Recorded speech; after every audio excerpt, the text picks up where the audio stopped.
I bet you told me we were never going to get started tonight, huh? We had to make a few adjustments, and it's a little late. A little 7 o'clock out in West Coast, East Coast. Come on, man. Y'all, who goes to bed anymore at 10 o'clock at night anyway? It's springtime. But without any further ado, let's just jump right on into this right now. As the headlines on tonight's program are this: Kyle Shanahan gives praise to his current wide receivers unit. The 49ers are infatuated with Quinnen Williams, and everybody knows it? It has been proven, that a number one receiver does not necessarily give a team a significant advantage in the NFL as far as the championship is concerned. It's like I always ask people to constantly screaming at, we need a number one wide receiver. I said, all right, I understand your pain. I feel you. I understand how you want to see the best product you can get on the field. But please, name me the last team other than the 49ers that won a Super Bowl championship due to their number one wide receiver. Crickets. No sound. You look at last year.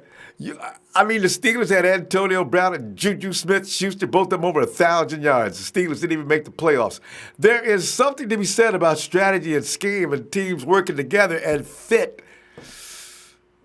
I'm just saying, people get mad, but it's true.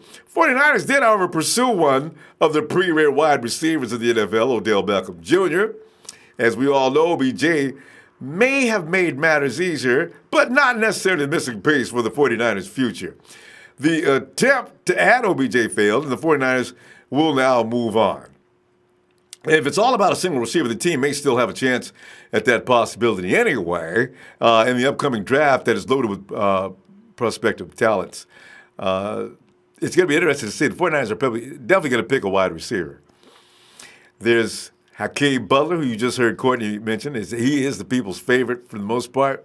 I do like DK, but I know DK just looks pretty. But I'm not sure if DK is going to help us any. I really don't. After I thought about it, I came to my senses. The man's a very dark-colored Adonis out there, and he runs like the wind. He's got godlike potentials, man, but the dude, he's got to be able to run a little better route. He can't do that. I think Shanahan's system, he's going to insist on it, right? Maybe they can get him into camp and maybe work with his skill set and his strengths. I don't know. We'll see. What is clear about our receivers is that they have to fit the offense. As I mentioned, what a receiver brings to the system is above his own talents alone, especially in Shanahan's offense, which requires certain contributions to every snap to make complete execution of his very, very, very complex system possible. Meanwhile, it seems Kyle Shanahan has publicly evaluated his current talents, and he seems very confident the team still intends to upgrade at the position, but Shanahan is grading his current group of receivers with some seriously high regard, starting with the team's free agent signee, Jordan Matthews, who immediately became the most productive wide receiver in the room. Jordy owns 270 career receptions for 3,255 yards, 22 TDs. He's just one of two 49er receivers that have 1,000-yard careers, receiving yards, which speaks to how much the 49ers are banking on their young talent. Taking a step forward next season, Matthews adds a veteran presence, and Shanahan sees a receiver that is still getting better each and every year. And Shanahan and Jordan is this quote: Matthews has spent a lot of time in the slot during his career. His 6'3" frame, while untraditional for a slot receiver, can give him an advantage against zone coverage in the middle of the field. You notice how Kyle Shanahan likes to do things against the grain? Now, he puts guys that probably shouldn't be outside on the outside, and he got Jordan Matthews to put him in the slot. We'll see how that works out. I'm not going to argue with Kyle Shanahan because I know how brilliant he is. I ain't got no problem. Trent Taylor, coach believes that Taylor exceeded expectations as a rookie, posting 43 catches for 430 yards and 2 touchdowns. And as a rookie, Taylor was a go-to target on third down and has several clutch receptions in crunch time. Unfortunately, he took a step back in 2018 following an offseason back surgery. Taylor spent his entire offseason rehabbing and never truly reached 100% last season, as we all know. In fact, I didn't even know Taylor was on the field the majority of the time last year. I kept wondering, where's Trent Taylor? And where's Richie James? Ain't it? I didn't even notice Trent. Oh, there he is. Oh, he's not involved in any of the plays. Taylor stuck around the Bay Area to continue his rehab all during the offseason, and it sounds like he's back to full strength, according to reports. Shanny said about Taylor, I'm very hopeful for Trent to come back. Right now, he's around all the time. I see him outside my office on the field working out every single day. He wasn't here this time last year. He decided to stay here this year. He's healthy, and he's going in the right direction, and he'll give himself a chance to be like he was during the course of his rookie year. So I like the hunger. If Taylor can get back to what he was, remember, that was one of the most dangerous guys. Remember, Trent on the slant was the best in the league. And this is why I knew he wasn't himself last year. Jimmy G could hit Trent all day long for that third down, and all day long Trent would bring it home. So, we'll see what happens. Dante Pettis was dazzling 49er fans during an impressive 4-game run in the back half of 2018. During that stretch, Pettis posted 17 receptions, 338 yards, 4 TDs. Those numbers account for nearly all of Pettis' production as a rookie, since he just couldn't stay healthy. Remember, Dante opened up things letting you know how good he was going to be from day one of week one. Everybody else, Garcon jumping up in the air and missing passes, falling on the ground and missing other shots in other places. Dante circles around the back of the end zone. Jimmy G threads a damn needle. Boom! And there's, that scene when Pettis is going down with the ball in the end zone so he doesn't fall out of the end zone with the ball? And you see that look on Garcon's face Pettis is out here. Garcon's right about here. Garcon's like, there goes my job. Dang, man. I knew right then and there, okay, this kid's a little special. When you watch Dante do them routes, Xavier Rhodes and everybody else was having hell trying to cover him. I said, you know what? Something special about this guy. Let's see what happens next. Shanahan on Pettis. Dante had a typical rookie year. We had some good games and some good plays, but a lot of ups and downs. He battled through some injuries early on, which I thought set him back. But the way he finished the year was very exciting. He got a lot more opportunities at the end of the year. He earned those opportunities.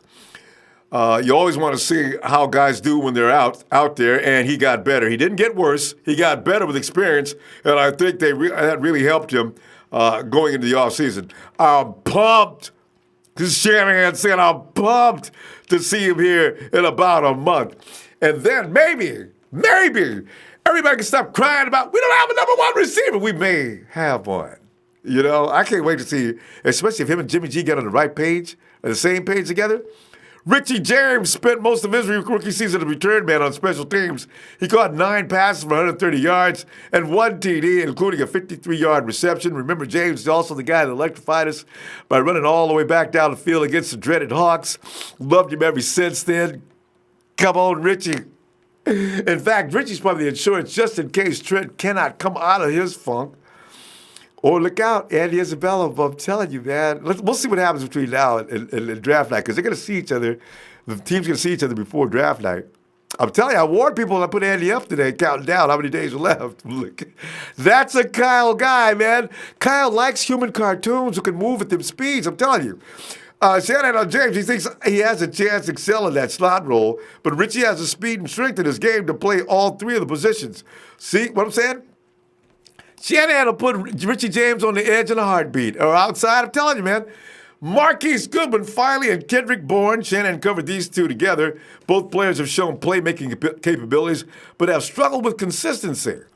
Goodwin remains a top deep threat on the roster, while Bourne excels at creating separation off of the line of scrimmage. Meaning, of course, on certain plays, you're going to see Marquise out on the field. Around the goal line, looks like Kendrick might be the guy. Kendrick did very well with that last year, and it wasn't Jimmy throwing at him. So he figured the upgrade in quarterback and Kendrick's ability to separate in short routes, he could be the guy again.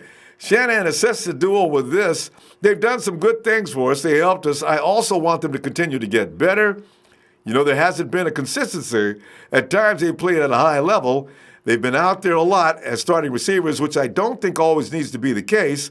I think we can get other guys in there to take the pressure off of them.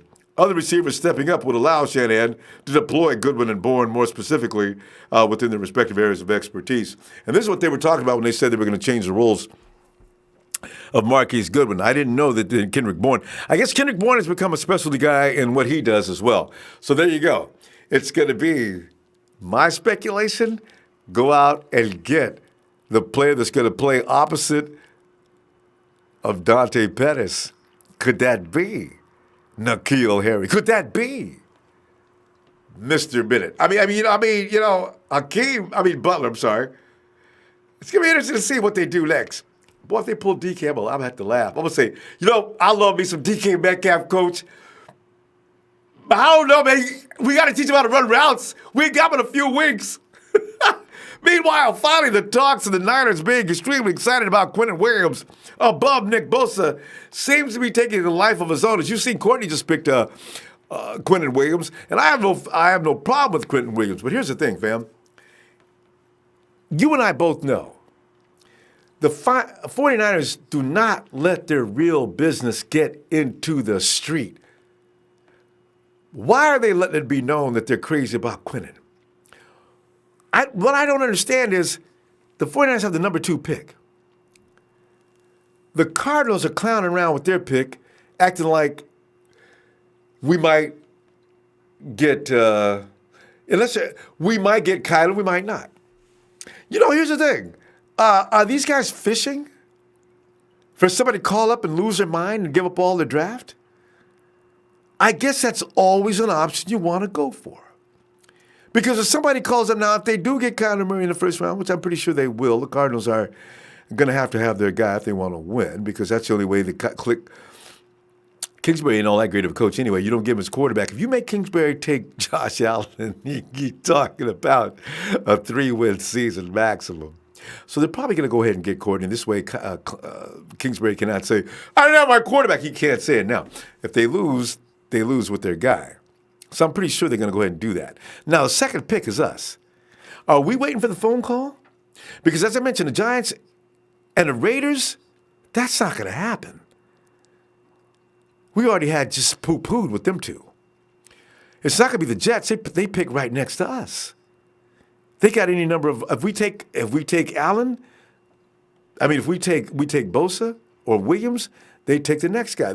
Whoever's next is just fine. All right? So I'm saying, who are we talking to here? The Jags already picked their quarterback. The Giants, they can wait right where they are and get Haskins. They don't need to trade up. Who beyond that? That's what I'm. So I don't know who they're going to be trading with. I'm really confused about this. So if it's a diversionary tactic, I'm not sure what the 49ers are doing, letting it be known that they're crazy about Quinnen Williams. What for? We'll see. It's just if you got any ideas, please clue me in. I'm dying to know what's the theory on this. NFC West Livingston says, thanks, fam. He says, would you give a B-Day cheer for Eric Smith? Turned 47 today, faithful since 1985. Same as the week. Hey! Should we do that right now? Oh, Eric Smith says, here's Eric Smith now. Eric Smith out of Arkansas. I'm 47 today and been a Niner proud since 84 when I was 12 years old. 35 years strong, red and gold. I would love to be enchanted with the Niner B-Day song. Wait.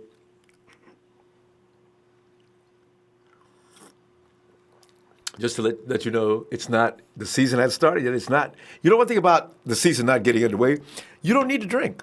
You can enjoy yourself on a daily basis. You can enjoy every Sunday without having to get plastered in order to be able to survive a game. 49ers don't do that to me this year. Happy Niner birthday to Eric. Happy Niner birthday, dear Eric, Arkansas faithful. Happy Niner!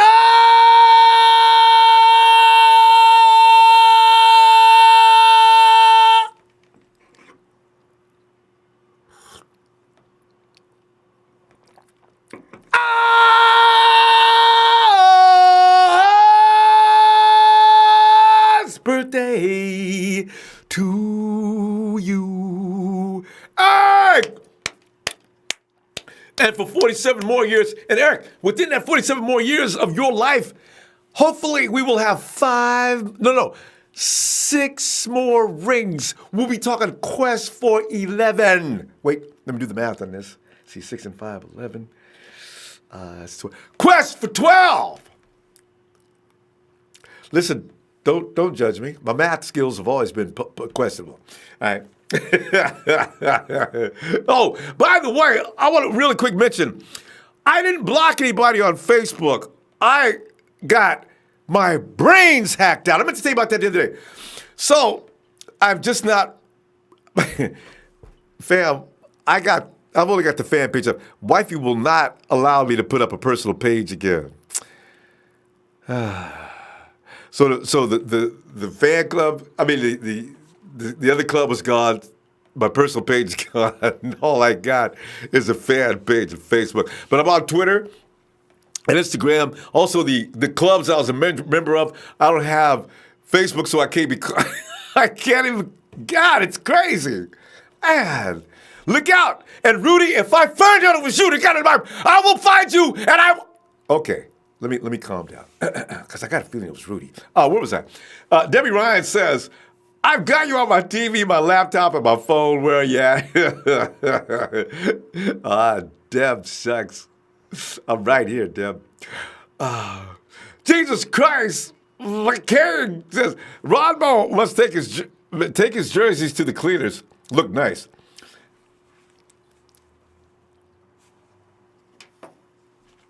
You know how shy I am.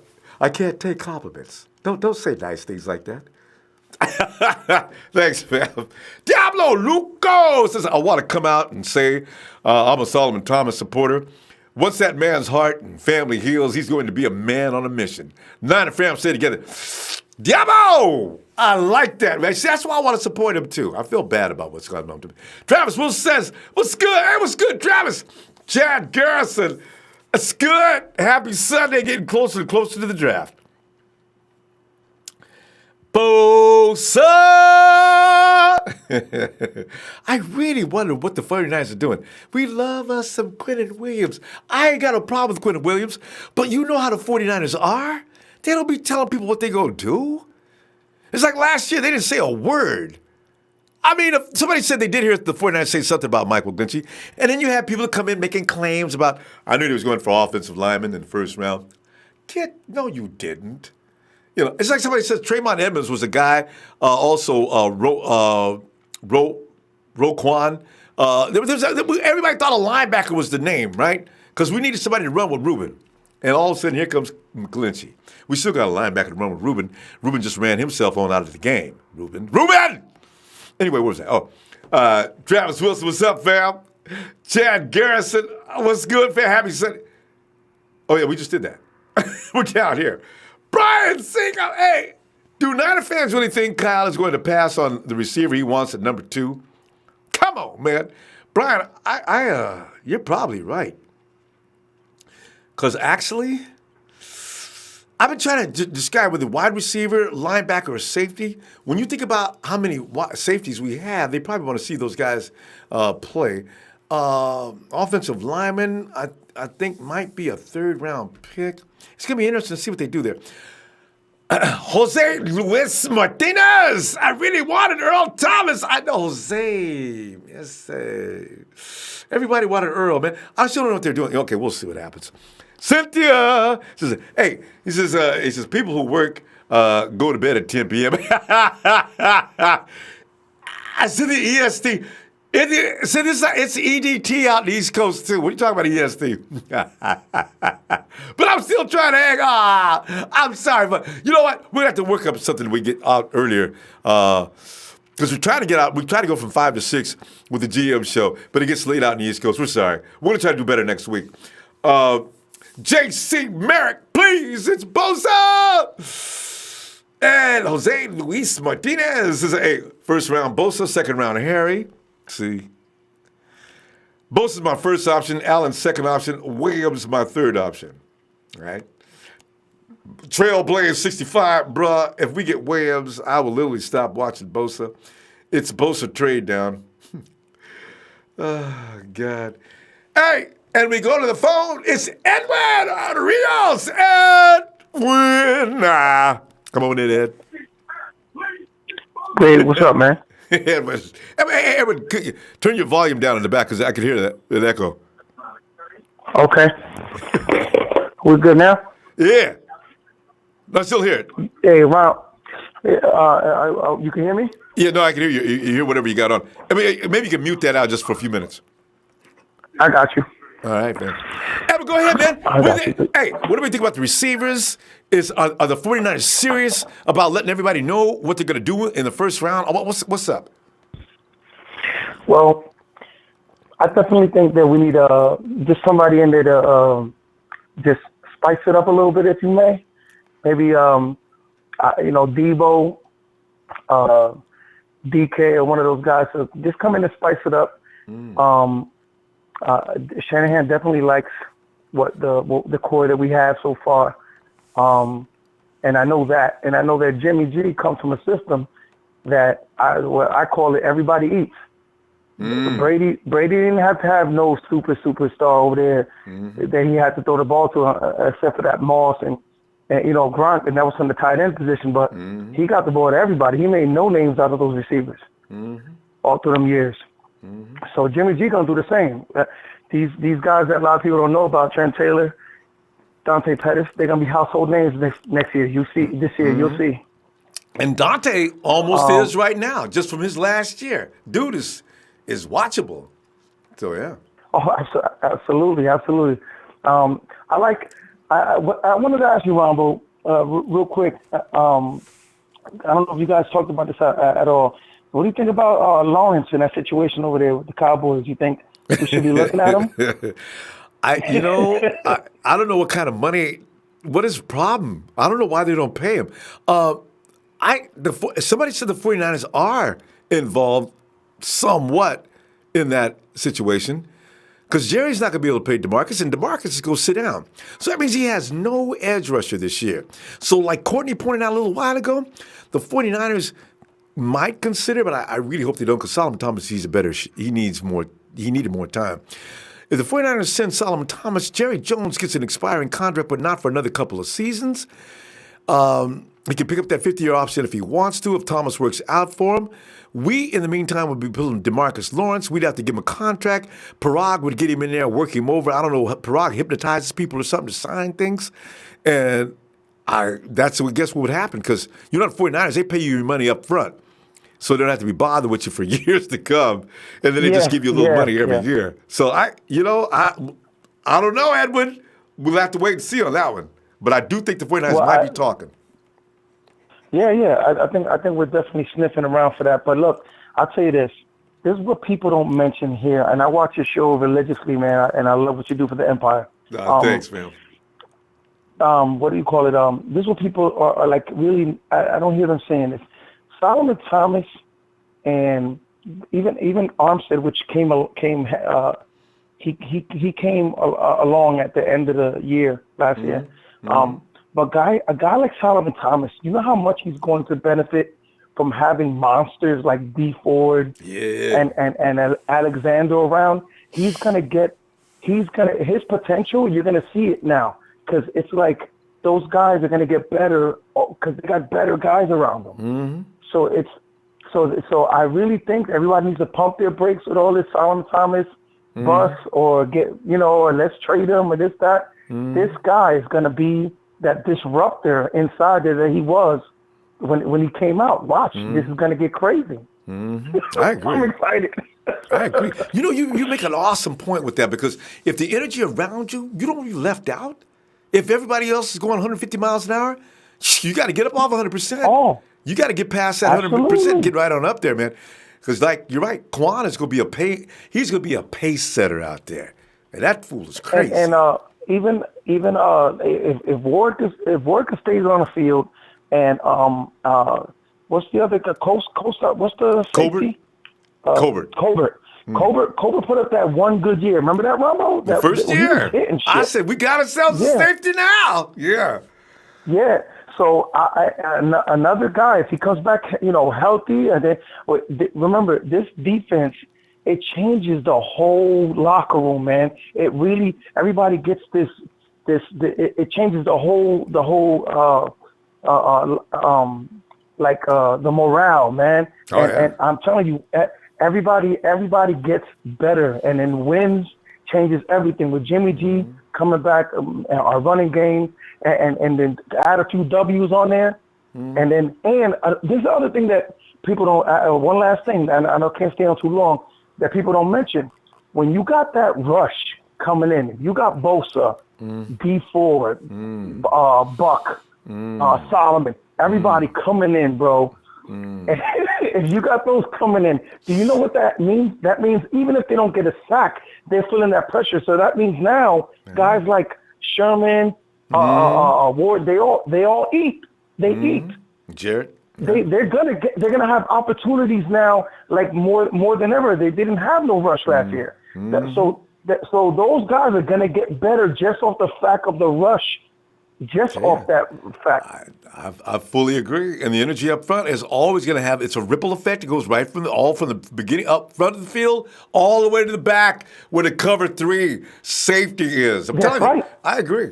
So, yeah, looking forward to and that. we have to draft, we have to look at an offensive lineman, man. We have to keep, they're a rarity in the NFL. There is simply none. You can't go out and just get offensive linemen. They're not out there. And the only way that you can get them and groom is in the them, draft. and especially is a draft. That's true. We got to grab one. I tell you, fam. Evan, you made great points, Evan. And, Evan, man, it's tomorrow night Raw, man. If you get a chance, get on back, man. Great to talk to you. Yeah, I'll definitely gotta call back tomorrow. I watch you every time you're on. And by the way, you can call me Monk, like the show, M-O-N-K. That's what everybody calls me. Monk. M-O-N-K, Monk. Got it, fam. Yeah, we're out here from Monk from Jersey, man. Yeah, all right. We know a lot of folks from Jersey. So cool. All right, fam. Oh my God, yo, Ronbo, we are deep out here, bro. Mad 9 to 5s, man. I know so many. It's amazing. I love it. East Coast. All right, Monk. Have a good night, fam. All right, Ronbo, peace. Hey. Yeah. And Monk is so right about the defense. You know what I'm saying? Like, that fires up the offense. The offense fires up the defense. When Jimmy G came out, do you remember how the 49ers played when G came out in week, what was it, 12, 13? That makes a difference. The defense comes out and plays. And Courtney pointed to something, too. When the defense is fired up, it's because they know they're protecting something. They got faith in the offense doing something. Your motivation dies when your offense is coming off the field every couple of minutes. So we're going to see a different defense next year no matter what. And it helps when you have a good defense anyway. Big show! He says, Giants want an edge. If they offer us 2 first rounds, 6 and 17, plus a 3rd round, you can't refuse that. Quantity does come out of later rounds. Yeah, that's true. Well, the Giants, I can't imagine them doing that because they're in a rebuild mode of their own. We'll see. I'm the one who says the Giants and the Raiders won't do. Watch Gruden's a little bit. I really think there's something going on with Gruden. I think he's losing it. You know about him? Gruden saying things like, "Well, after we got rid of Khalil, I cried for 3 days." John, the hell you say? You had it. You could have called him. He probably would have settled for less deal. I mean, you wouldn't even call him. A report said you didn't even talk to him, and now you were crying. Anyway, Gruden could call and give the 49ers. He might do something crazy. I've changed my mind or not. Maybe the Raiders will make a deal since they know number 2 is about as good as it gets. If they want number 1, and they do want Kyler Murray, like some people are thinking, you should see how many mock drafts are saying the Raiders are going to trade for Murray. It's insane. Where did they get that information? Jim Thurl, because they got Derek Carr, I understand their pain. Jim Thurl says, I was the guy who let you in on Sutton Smith. Hey, Jim, thanks, man. I really enjoyed Sutton. First one I went and see him, I kept blushing his dick. Look at this dude. He's insane. I love him. So, thanks. Paul Salmon, hey, it's Ontario, Canada here. Great show. We're good with either Nicky B or Williams. All right, Paul, Ontario. Daniel Andre says the Kings of 49 championship are on the roster right now. Just a matter of put it in ignition. Oh, listen to the mates. Harvey Huega says, what's up, Harvey? Daniel, SF49 is 5249. Debo Samuels. Ronbo Raiders money. This is heads up at Big Show. Promise to get you a Bosa jersey if he gets picked up by the Niners. If not, he'll still get you a Bosa's jersey, even if he's with another team. Yeah, I like about Jersey Joe. Jersey Joe has a very special sense of humor, doesn't he? Rashad Johnson. Can you get a shout out? Rashad, sup? Hey, Taryn, would you get on in here, please? What's going on, Ronbo? Taryn, man, after April 1st, man, I don't even be able to contain myself every day, man. I'll be waking up in the middle of the night thinking of all kinds of scenarios and writing them down. I mean, this could happen, this could happen, this could happen. But what if this takes place and this takes place? And then we fall back to do this. I'm telling you, I'm going to do a draft, too, in a couple weeks. But right now, my mind is going in like 90 different directions. I can't figure out. I mean, I don't know what's going to help this team, what's not, and where's the mistakes. Because, Taryn, this has to be the draft. I enjoyed your draft, and it made a lot of sense. This has to be the draft. There is no room for any serious error this time. No more Reuben Fosters, please. Damn. But go ahead. What are you thinking? No, yeah, you're right. And I want to first say it looks like your talk with everybody on Friday helped, because even though it's only been 30 minutes since your show started, it looks like all the chat's been nothing but football. Good. So I'm glad yes. everybody came to their senses. Appreciate everybody it. came to their senses and stopped crying on here and start being respectful towards each other. So I'm feeling that. So it's so appreciated. Yeah. So anyway. I agree with the caller that just called in, Evan or Monk or whatever he said. And I'm going to go back to what I did on my first mock draft when I did it back in early March. Offensive line is a huge need. We need an offensive lineman. I mean, Weston Richburg, he hasn't played a full 16 games, I don't think, in his whole career. His life. Yeah. I think Mike Person's 29. We have Joshua Garnett, but if we have anybody get hurt within that interior, I think we're going to be in some trouble. Yeah. So I think wide receiver can wait, even if it's third or fourth round, because if you look at last year, there was some good receivers that fell past round 2. You had Traquan Smith from the Saints, Michael Gallup, you had Kiki Cutie, Equanimous St. Brown. I really liked him too.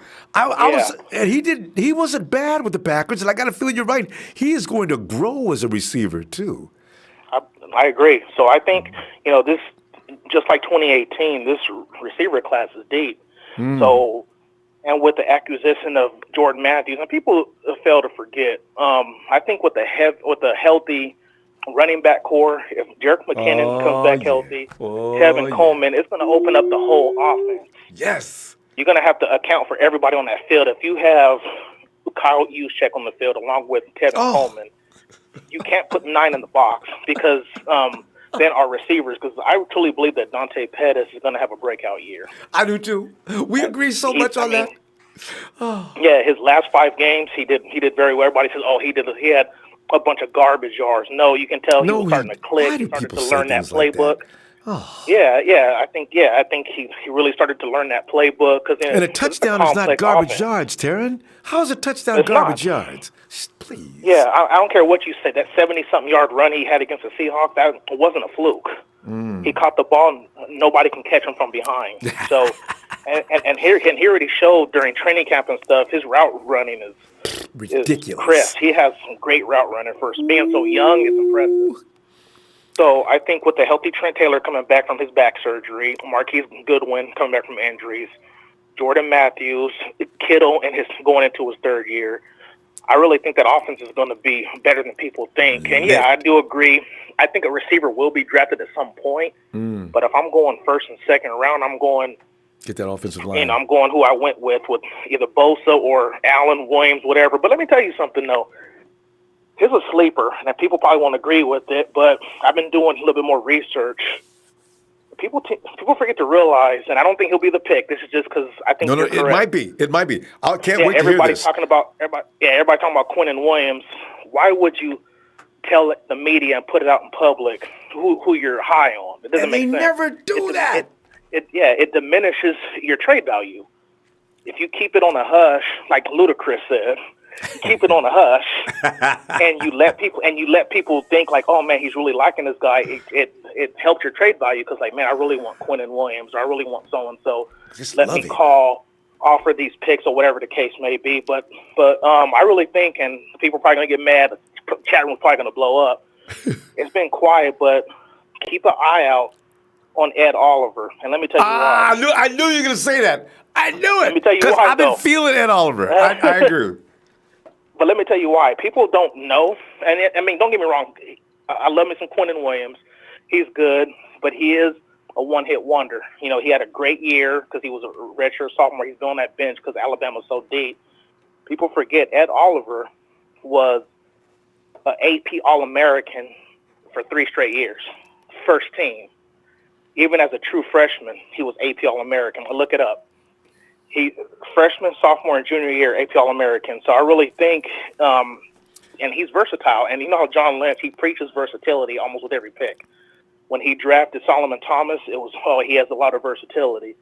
You know, have you noticed that about him? Yeah. When he drafted Fred Warner, he's versatile. He can play inside, outside. Ed Oliver can play the big end, and you can line him up next to DeForest Buckner. The man is explosive. He lost some weight. I know it. And I was listening to Locked On Niners. Have you ever watched that show? But somebody made a good point. I've listened. Isn't that a podcast? Yeah, somebody made a good point. So the Rams, I think back in the day, had drafted two defensive tackles back to back, Michael Brockers and somebody else. Oh, and they didn't go Robert Quinn. And they didn't go in. Robert Quinn. Yeah, and they didn't go in the draft and say, well, we already have 2 good defensive linemen. I'm going to skip on Aaron Donald because I already drafted 3 defensive linemen. You go in there and you pick the best fit for your defense. And you let somebody go who's not pulling their weight. Exactly. Exactly. So, I mean, I don't think he'll be the pick, but I won't be surprised if he is because he is explosive. He can play D tackle. He can play the big end, 6'2", 280. He's as big as Contavious Street, and the man is explosive. So I don't know. I really think. Did you hear what he said in that clip? The lady comes over and asks him, "So, did the loss of weight help you with that?" But no, I didn't really. I could have ran it faster. Yeah. He said I could have ran in the 4.6s if I wanted to, but I don't want to come out there and pull nothing and hurt myself. But I don't know. Look out! But Look yeah, out to go to your questions, I know. To go to your questions, though, I think wide receiver. Yeah, I mean, I wouldn't be surprised if our second round pick at 36 is like a Deebo Samuel or N'Keal Harry or whatever the case may be. But I really hope that they address that offensive line. If they skip offensive line, they need to do it at least in the first 4 picks because we do need depth in that. I think ASAP because I would bet. I think that's where we're really thin at. Yeah, I would bet no further than the 3rd round because you got to get some. Everybody knows Staley is not going to play for more than 2 more seasons, and we're going to be lucky if we get 2 seasons. So they're going to definitely have to address it. And people are going to be mad, but they're probably going to address it in the 2nd round. You want to Reisner and a couple other guys, you got to get those guys now. We'll see. Ronbo. But yeah, I can't wait, man. Tomorrow's April 1st, and I know. We have 24 days for the draft. So all right, cool, man. Hey, Terry, I'll let you go. What's up? Great stuff, fam. I'll see you tomorrow if you get some time, will you? Yeah, for sure, man. All right, Ronbo, you take care, man. You too, It was always good hearing from you. Yeah. Go Niners. And keep the chat line classy. Keep that chat line classy, fellas. They're doing a good job tonight. No fighting. I love it. Yeah, they are. That's good. All right, Ronbo. I'm going to keep listening. Have a good night. Thanks, fam. Yeah, you know what? I got to tell you, man. Boy, he makes a good. It's always Ed Oliver. They got some new people out there, and man, I will. Hey, Will, I come on in here, Will, with your Los Angeles Ram loving self.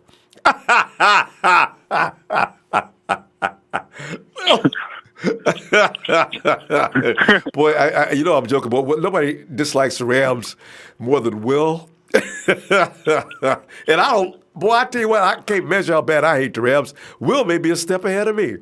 Well, man, what's up? Looking at them wide receivers, and Kyle Shanahan, since he lost OBJ, is now feeling like, no, I have a lot of faith in our guys. I just wanted to make sure that we get the best players available, but we're fine. And then, as Taryn was just talking about, why is it that everybody knows the 49ers love Quinnen Williams? They never let anybody know what they're doing. How come all of a sudden you know, your neighbor knows, the people down the street, everybody knows? It's very strange. Well, first off, let me say shout out to you, Ronbo. Hey. You know what I'm saying? Appreciate what you do. Thanks, man. And fuck them Rams, okay? Fuck all of them. I should have took a mouthful of drink before you started talking. I almost lost it. Go ahead. Yeah, man. But yeah, I'm just gonna be thorough and just quick to the point. You know, I ain't the type of guy that sugarcoat and beat around the bush.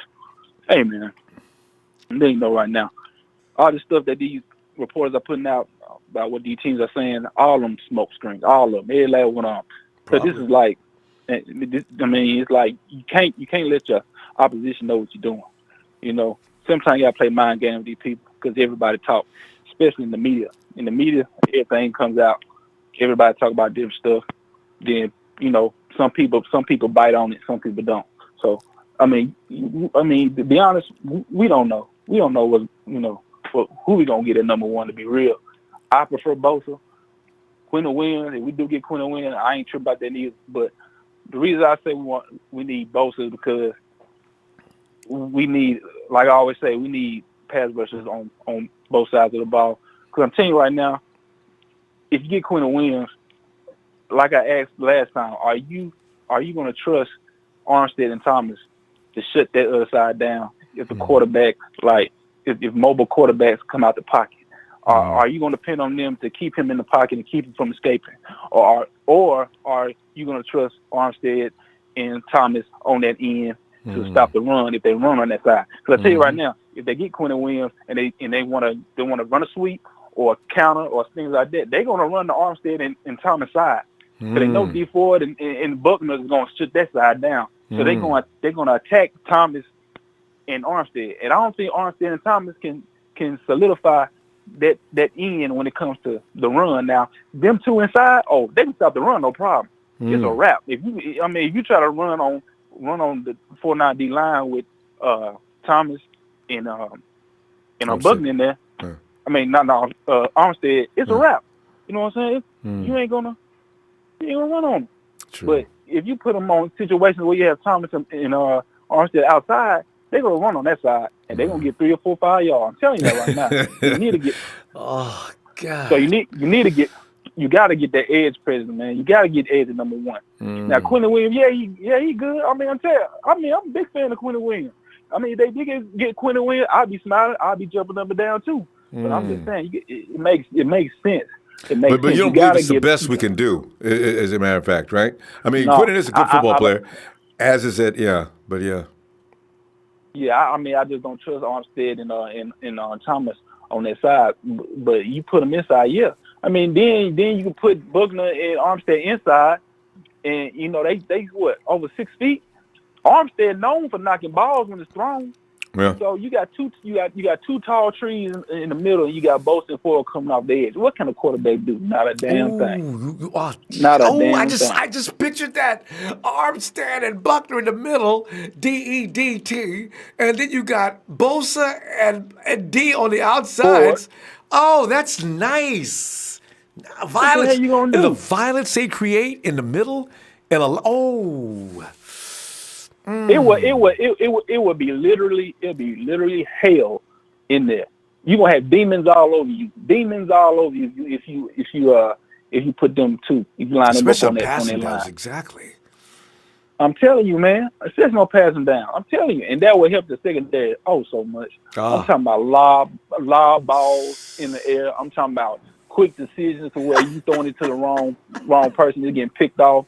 Because of that front line. That front line. And you got Quan racing in, look like he's lost his mind. Because Quan, man, Right. I'm surprised he didn't get hurt worse than he does. That dude is, wow, man, that dude be coming. Ooh, man. I'm telling you, man. Y'all got to picture that, man. And I mean, that's where I stand on that.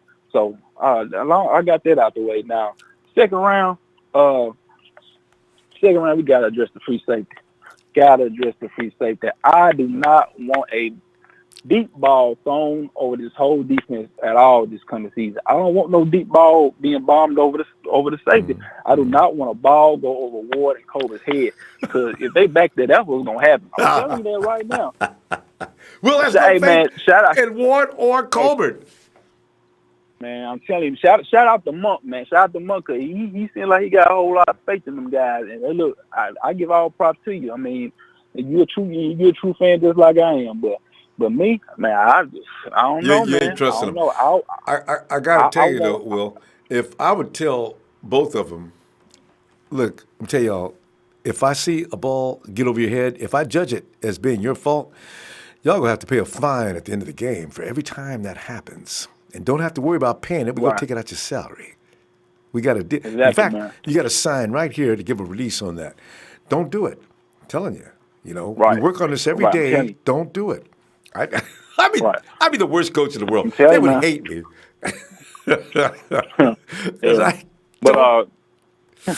Do your job. I'd be like Belichick. Do your job. Yeah.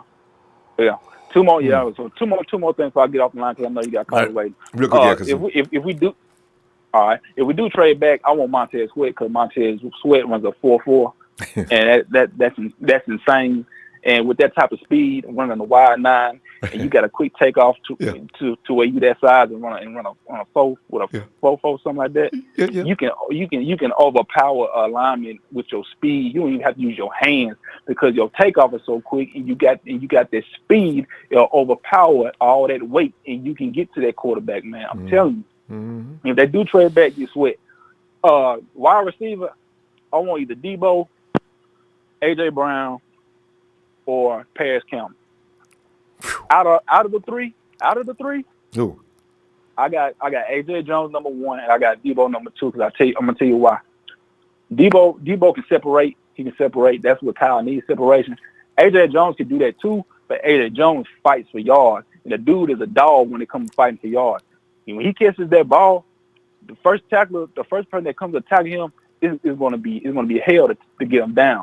And plus, he got good peripheral vision, because I seen one game where he caught a pass. I think it was a curl route. He ran. Some dude was in the corner of his eye. He stopped. Dude slipped and fell. Then he started back running again. Another dude came. He jumped back. He fell. Then a third dude came. He jumped back. He fell. And then he got up and got more yards. Hey, I'm telling you, man, AJ Jones is a dog. Wait a minute. You're talking about Brown. I mean, AJ Brown. I'm sorry. AJ Brown. I don't know why I keep saying Jones. AJ Brown. AJ Brown out of Mississippi. Yeah, I know what you're talking about. Yeah, man. All right, Will. We got to go. Because it's getting late out in the East, so we let some folks out East. But, Will, good stuff as usual. Go ahead and give us that exit. I love it. All right, man. Shout out to the Not Empire, man. Y'all know what it is, man.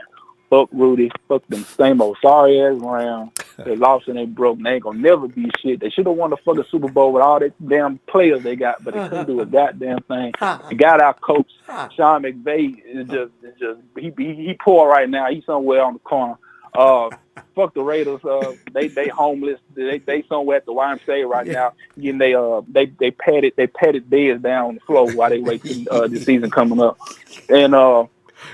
And that's about it, man. But man. Hey, you y'all covered everything. All right, man. Hey, one more thing, Ronbo. Hey, man, to the chat, man. Y'all chill out with all this knick-knacking and forth and going back and forth with all this type stuff, man. Man, Ronbo took out his time to have us come in and talk. So y'all chill out, man, because most of y'all don't know what y'all talking about anyway. But all right, Ronbo. Thanks, Will. Have a good night, fam. All right. All right, you too, man. Hey, look for you tomorrow. All right. Hey, and Eric Sanchez. Thank you, Eric. Appreciate it, fam. And it's Kenny. He says, I don't like the idea of Quinnen Williams only because it means we're going to force a defensive tackle to be a DE, and it never works for us. Ronbo loves Josh Allen. Wait. Ronbo loves Josh Allen. Kenny, you're the one who loves Josh Allen. Kenny, what? We will switch back here. Kenny, there's your contribution. I like Josh Allen. I don't have a problem with it. I mean, he sounds like he looks like a nice guy. Family man. We don't have to worry about him doing any Reuben things or anything like that. 911 calls in the middle of the night. No, he's a good kid. All right. And Donabell says, Philadelphia Eagles are desperate for Matt Breda, and they are. Hey, I thought the Eagles just picked up a running back the other day. No? Ernie Stowe! He said, hey, what's up? And Empire, I came in and started debating ASAP. Good. J.C. Merrick. He just watched one word. Or should I say two? N, comma, kill. No, kill. Taylor Budman. I wonder why he calls himself that.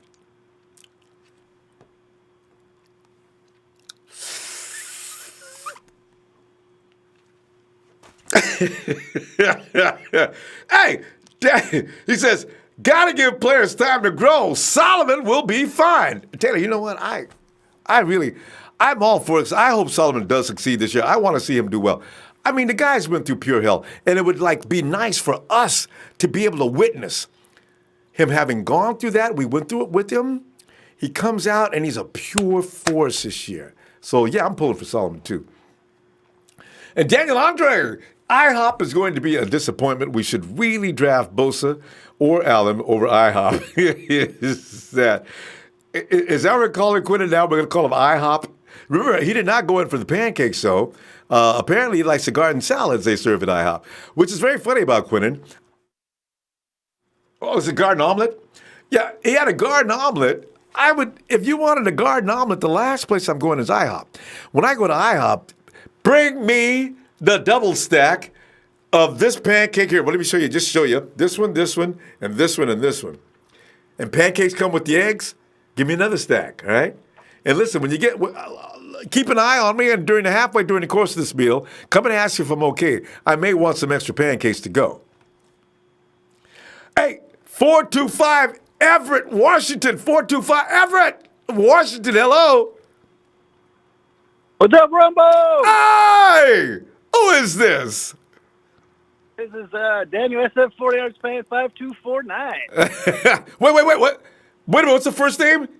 Daniel. Daniel SF. But Daniel calling in here after all those questions and everything else. We know you through your text, but we didn't know you through your voice. Daniel, welcome to the program. Come on in here, man. What are you thinking here tonight about the receiver core? Why is it that we all know about Quinnen Williams? Dan, you can walk up to anybody on the street wearing a 49ers hat, and you will hear the story about how the 49ers just love Quinnen Williams. How come? Well, I think it's probably because they love his talent, and you can't deny that. But is he really a need for us? I mean, we have defensive tackles coming out the hoo-ha. I would think more edge is more of a concentration we need to look at as far as our defensive line is like you say, we need that bookend edge for D Ford and make things easier for DeForest Buckner. But Daniel, my question on that too is also, did the 49ers put that information out? Did the media put that information out? As I said, the 49ers will be putting their business in the street. We both know that. Why and who? Is it the media or is the 49ers? And if the 49ers did do it, what do you think the ploy is? Are they really going to go after him? And that could be possible. But are they doing that because they're fishing? What do you think? I don't think it's the 49ers. I mean, John Lynch is more tight-lipped than the Secret Service is about the president's itinerary. Right. So I don't think it's John Lynch. What? I think it's just a bunch of talking heads trying to put out their theories. The 49ers have never broadcasted, well, since Bulky's been gone anyway, have never broadcasted what they're up to. I mean, we didn't know about the Khalil Mack deal. We just now found about the OBJ deal. We didn't know about Antonio Brown. We didn't know the 49ers weren't thinking about the 49ers, AB at all. Some of us may have speculated, but we didn't know. And now all of a sudden there's all kind of information about how the 49ers feel about Quinnen. That's odd.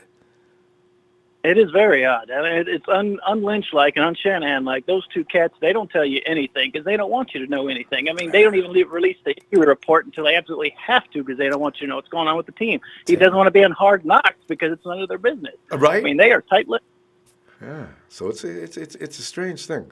So, and about the wide receiver situation, I mean, as far as I think we just need to see what we got. I mean, I love the acquisition of Matthews. And you can't. And Trent Taylor was tearing it up before. I mean, I think our wide receivers are Shanahan guys. Maybe in the late rounds, like around round 3 or 4, maybe we can look at it. But as far as offense, I think we're pretty much set except for the offensive line interior because that's where all the pass rush has been eaten up. I mean, our center. I'm sorry, he's terrible. Oh, Weston. Weston. Weston. We could get a center. Remember the days when we had old Goodwin there in the middle and we had the Potty there on the right or on the left side of the Those stadium. are tough guys. Yeah, Frank Moore running up that left was automatic. But we don't have that interior run game right now. We're trying to beat everybody with speed around the edge. And Staley, he's not getting any younger. He's a Hall of Famer, and he's probably an NFL Hall of Famer. He's one of the all-time great left tackles. But he's not that old. He's not young anymore. Yeah. If we get one more good season out of him and a second complimentary season, but he'll need a backup. Somebody needs to come in for Joe starting next year for sure. If he's going to play one more year, he needs to be able to mentor and train somebody. He's working with Reisner right now at Alabama. I'd love to see the 49ers pick up Reisner. They'd have to do it in the second round, but I agree. And plus, Michael Jordan, I've heard his name floated around. He's Michael a Jordan, player who can play more than one position, and he can play center. We've always had exactly. That's what we really need, the center. I mean, we need that center who can get off the ball and just explode that, because that makes your guards better, and making your guards better makes your tackles better. It all starts in the middle. Mm-hmm. Mm-hmm. So Daniel Kilgore. I'm not sure if he didn't do. Have you made this call yet? Is Daniel Kilgore better than Weston Richburg? I'm sorry to say, I think he is. God. So we took a step backwards. I mean, that used to be bread and butter when Frank Gore was here. It was an inside run game. Now every time we try that inside, man, it's just we get stuffed, and that's where all the pockets collapses in the middle. Not so much around the edge, but they're coming up at the middle of Jimmy G, and he's getting sandwiched. And Nick Mullins, I mean, how many hits did he take up the gut? Oh God! And that's again Richburg. Richburg was playing hurt. I think it was a knee. He had some kind of upper body injury going on. What's the other kid's name that we had the year before last? He didn't even play all year because he was hurt all year, and he didn't even play.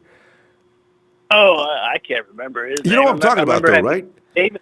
We had Davis for a while. And did we have Sam? Didn't he go to the Dolphins or something with Sam? No, Kilgore. But I mean, there's another guy that they played him at the edge the year before last. He's pretty versatile, but. I mean, the guy's in the hospital watching the game every week, and he's not even on the field. So I guess they were killing him in practice or something. I don't know what his problem was. But no, we need to rebuild our interior line, and like you said, replacement for Staley. I think that's where they really need to focus offensive-wise, because if we can't win in the trenches, we can't open up the running holes, and GBG's got 2 seconds to get rid of the ball. And throwing the ball off his back foot, not planning properly and everything, that's not going to work. Yeah, you're right. No, I get somebody for Richburg right now. If absolutely. Nobody else, in a guard center. Because we still haven't seen Garnett. I mean, he may still turn out to be, but if you got a bad center, that just echoes outward, man. I keep forgetting about Joshua Garnett. I like him from last year. Maybe he comes. Yeah, they're probably going to train Garnett at center too. It takes a certain aptitude to play the center, though. You need to be able to read that defense. That's what Westford supposedly does. Well, the kid went to Stanford. You can't be stupid. Only 1 in 10 will get into Stanford. I keep forgetting about that. Yeah, he's a Stanford boy. I mean, he's a smart athlete, so he might be able to do it mentally. Yeah. Hell yeah. Yeah. All right. Hey, Dave, great to hear from you, fam. We're going to go, but I'll look for you tomorrow night if you get a chance. All right. All right, absolutely love you, Ronbo. Hey, love you back, fam. Steve Ford, it's Yeah, absolutely fantastic. You're a light here for a 49er fan in the middle of sea chicken country, so it's fantastic. Appreciate you. give the chickens my best regards. Fly that one fingered salute. Oh, they're bandwagon hoppers up here. Rob, I'll tell you what, it's bad with me as a 49er fan, nor because I've been living in Washington State. My dad was Navy. We came here 3 times. I know more about their team than they do. When I was here as a kid, the Kingdom was empty, and the fans that wore bags over their heads. So I don't want to hear it. That's what I like. They can put those bags back on soon. Wilson's going to go to New York in the next couple of years anyway. All right, fam. Oh, that's you well. All right, fam. Take it easy, Ronbo. Appreciate it. You too, Daniel. Talk to you later. All right, bye. There's Daniel. You see him on the channel all the time. He's got the long name, the 5724. That's our guy, Daniel. We have to. When's the last time we talked to Lynn Wood? Lynn Wood, come on in, man.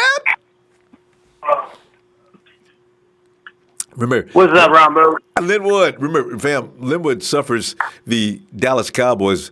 Wife walking around the house in the Dallas Cowboy pajamas and slippers and saying things like, we made the playoffs how many times since you guys have? So, just bow to the queen. I can just see you now, Lynn Wood. It's got to be rough around the house. Hey, she was laying in bed. She's like, we're on the East Coast. She's like, you better stop talking shit about the Cowboys. The Cowboys. The funny thing is, listen, Cowboys have got David Irving, as I say, is out. Then you got Randy Gregory's been out probably since he started. Randy Gregory cannot let their herbal essence go. Then you got DeMarcus Lawrence and Jerry. I don't know how many times I got to tell you. If you franchise tag me, I am not playing. Jerry, read my lips. I'm not playing, Jerry. So I don't know what they're going to do for a defense. Didn't they go in and get Quinnen? Didn't they get Quinnen from Miami today? Did they? I've not been watching the Cowboys lately. Well, they may have. I went to IHOP this morning to see a good friend of mine, and seriously, IHOP. He's 63-year-old. He's a Dallas Cowboy fan. His name is Cowboy.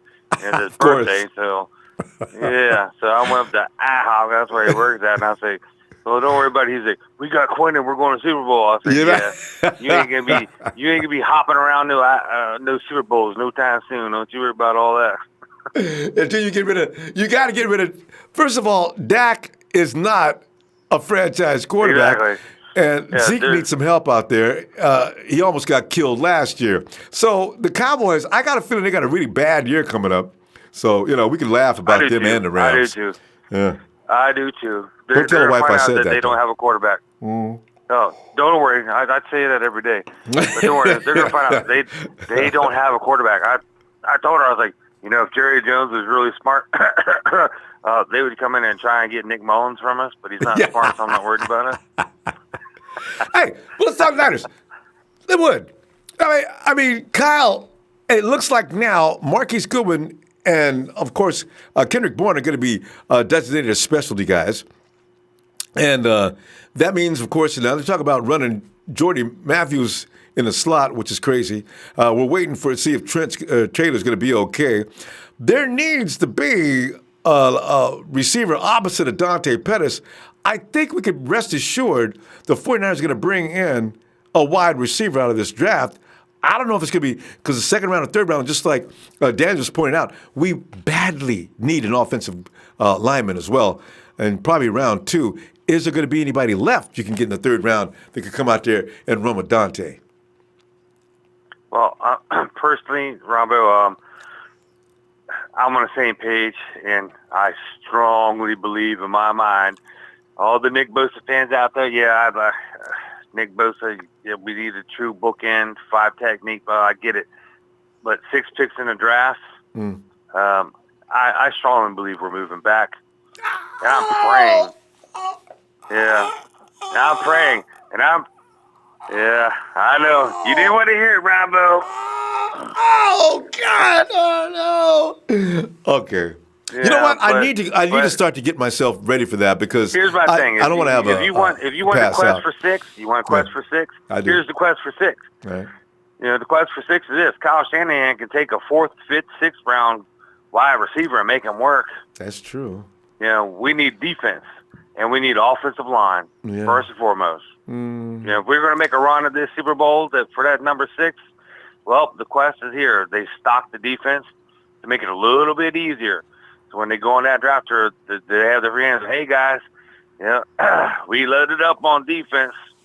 The number 2 pick sitting here. Make us an offer. Y'all need quarterbacks, and don't think about Tampa Bay. Oh, Mister, the new head coach over there from Arizona, Arian. Bruce Arians. Bruce Arians, yeah. Don't think that he might not be looking at Kyler Murray too, because he just might be wanting to swoop in also, because he's an offensive coordinator.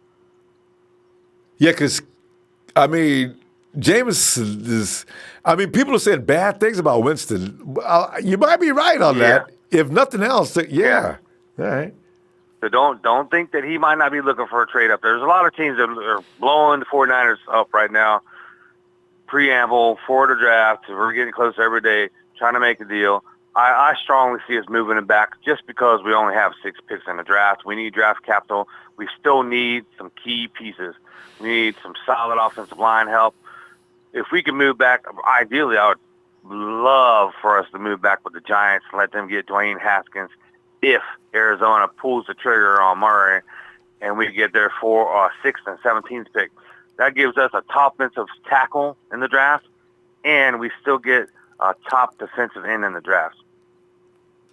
That would be the dream scenario for me. But 3. Well, the Giants should be back. The Giants are number 6. They're 6 and 17. 6 and 17. So 17, you can get a top-notch offensive tackle, or i.e. guard. You can get the best guard hands down in a draft of that ranking. Well, you know what? With that 6th pick, you may as well go ahead and get Devin White, and then get that offensive guard. And in the second round, or you could, you could, absolutely. I mean, the 49ers are sitting in a beautiful spot. I mean, there are so many scenarios. It's mind-boggling. Nick. Okay, I'm about to get over it. Oh, I understand. Some of this sounds sensible, actually. I know on the night when the 49ers have traded down with the New York Giants or whoever. What would you say? You said Giants. 49ers have traded with the New York Giants, who now have the 2nd pick. They're on the clock.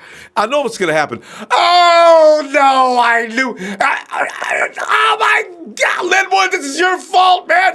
I could just see me now losing my mind I'd that night. I'd rather see that. I'd rather see that happen, than get Nick Bosa and he turns out to be a Solomon Thomas or Jimmy Ward injured and this and that. You know what I mean? So I'm not sold on Nick Bosa. Yes, talented as hell. But I'm just not sold on. Oh. I know he's better. No, I'm not questioning his skill set. I'm just questioning. It'd be another Solomon team. You'd be not as good as he should be. Yeah. All right. Yes, I'm just questioning his health issues. And you guys are preparing me for this. I'm getting ready. I'm listening. Well, so that night I won't be crushed because I can see me in the hospital on draft night if I'm not ready for it. You know what I mean? Hey, look, we got to pull up though. I have faith in them, brother. All right. Yep, not a problem, Ronbo. Hey, love the new intro and this and that. And thanks, Linwood. Yep, appreciate it. Hit those likes, fam. Ronbo Sports. Sports. And everybody have a good night. And everybody clap for the Cowboys. Because the guys, we got to make sure Linwood can keep. Wifey could say, Linwood, if you're going to behave like that, you don't even call there anymore. Okay, you guys have no respect for my team. I will not have it. So, hey, Ronbo, go Cowboys! Wait. Real quick, how about them Cowboys? Yeah, go ahead. Real quick, Ronbo. I was shopping for the damn Cowboy fan to get him a shirt, and I ran across a Joe Montana signature throwback jersey from 1989, I believe it was, and the dude had it on sale for $300. And I'm sitting there, I'm just like, I was like the standard. He's like, I tell you what, if you get it right now, I'll give you for $150. Hey, the Cowboy wife was like, you better not. You better not. So I had to walk. That's how I got mine. That's the only way you're gonna find any throwbacks. I went to Universal in L.A. and I saw that jersey on display, $200.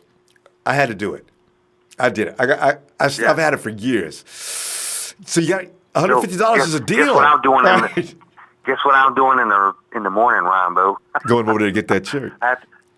Because the dude told me on the way out the door. He said, "I'll tell you what, you come back." He said, "I'll give you $150." I was like, "Sold. I'll be back in the morning without the wife." Yeah, there you go. See, and then we come home, it's too late. Hey, Linwood. See you tomorrow, fam. And you'll have Night, that fam. jersey. You can let me know what happens, too. All right, fam. Oh, will do. Niners!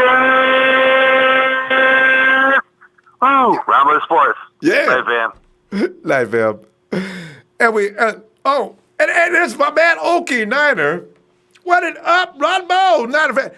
And as Okie Niner has been, and Okie Niner will be one of the happiest guys if indeed Linwood's fruition or his thinking comes into fruition on draft night. Okie Niner does not want anything to do with Nick Bosa. As you heard, Linwood is not a Nick Bosa fan. There's a lot of people.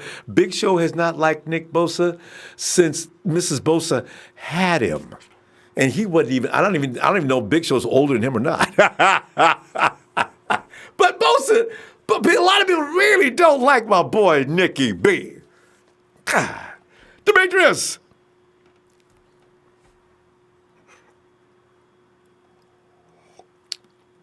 Let me say it like Keelan-itis.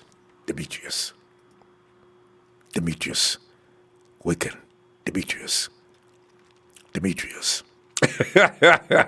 You know, names that end like with IUS, it's always my favorite, man. You see, Spartacus, I mean, was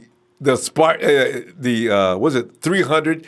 I can watch those kind of movies like back to back for hours, man. I love that's back in a day when men were seriously men. Guys go into battle with nothing but a shield and a sword. Can you imagine? And no clothes, because, like, I don't know why they always had to dress like that, but there's no protection. You had your chest armor, and that's it, a pair of shorts, sandals. How about fight, man? What if the dude hits me on the leg or neck? Man, I ain't got, oh, wait, they had those things, right? Well, I guess they can't hit you in the head and neck, but still. Hey, it's Roberto! Roberto, get on in here, man. We haven't talked to you in a long time. Hey, I know you haven't even hit me up. Roberto, your microphone. Roberto, I can't hear you. Get that straightened out.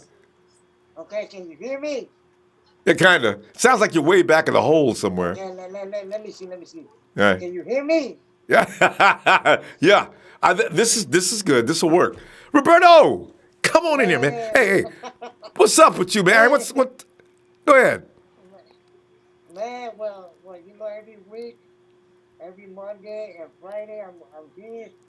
I'm like, Ronbo. I've been waiting for like 4 hours. Oh. Roberto, 4 hours? We don't have a show on for 4 hours? Well, every now and then. Yeah, well, like the other times, like 3 hours. Like, oh, Ronbo, forget about me. No, we don't. Roberto, sometimes, you know what? We get hit by calls kind of quickly, and we try to keep it in order, except for the East Coast. Yeah, But Roberto, talk to me about the 49ers, man. What are you thinking here? Man, I'm saying that I can't wait for the draft. We're gonna get some good players, and you know we're gonna put this season. We're gonna put the right pieces, and man, we're gonna make it to the playoffs. That's it. Roberto, this is it. We make either a hard, cold competition run and get into the playoffs, or we scare the bejesus out of everybody in the NFL. We go like 11-5 and miss the playoffs, but we will have gone 11-5. We ain't getting no ass handed to us this year. I can see it. But we do need to make some adjustments. Ooh, man, I hope we get. Keep Jimmy G on the field. Yeah, like I said, I hope we get Josh Allen or Josh Allen or like good wide receiver. Yeah. Hey, Roberto, give me a ranking, though, in your priority. Do you want Josh Allen in the first round as your first pick, right? Because, of course, we do need somebody to play the defensive line. Your second round pick, though, Roberto, are you going to get wide receiver, offensive lineman, or a safety? I think that's pretty much what everybody's concerned with Which one you getting? Second round. I say wide receiver. Like, well, okay. Yeah, cause we don't got a good one. No, we don't have a good wide receiver, like a number one wide receiver that Jimmy G's gonna go throw the ball to and gonna run it to the house. Like some wide receiver that got some dog in him that he will like he will make the other team like miss him and like talk shit like talk like yeah. Hey, you want Terrell Owens, the second coming of Terrell Owens. But Roberto, your microphone still, you got to get it closer to your mouth, Roberto. You still sound faded back. But, maybe you hit the blood like yeah, cause a lot of people tell you, oh Ronbo, hurry up.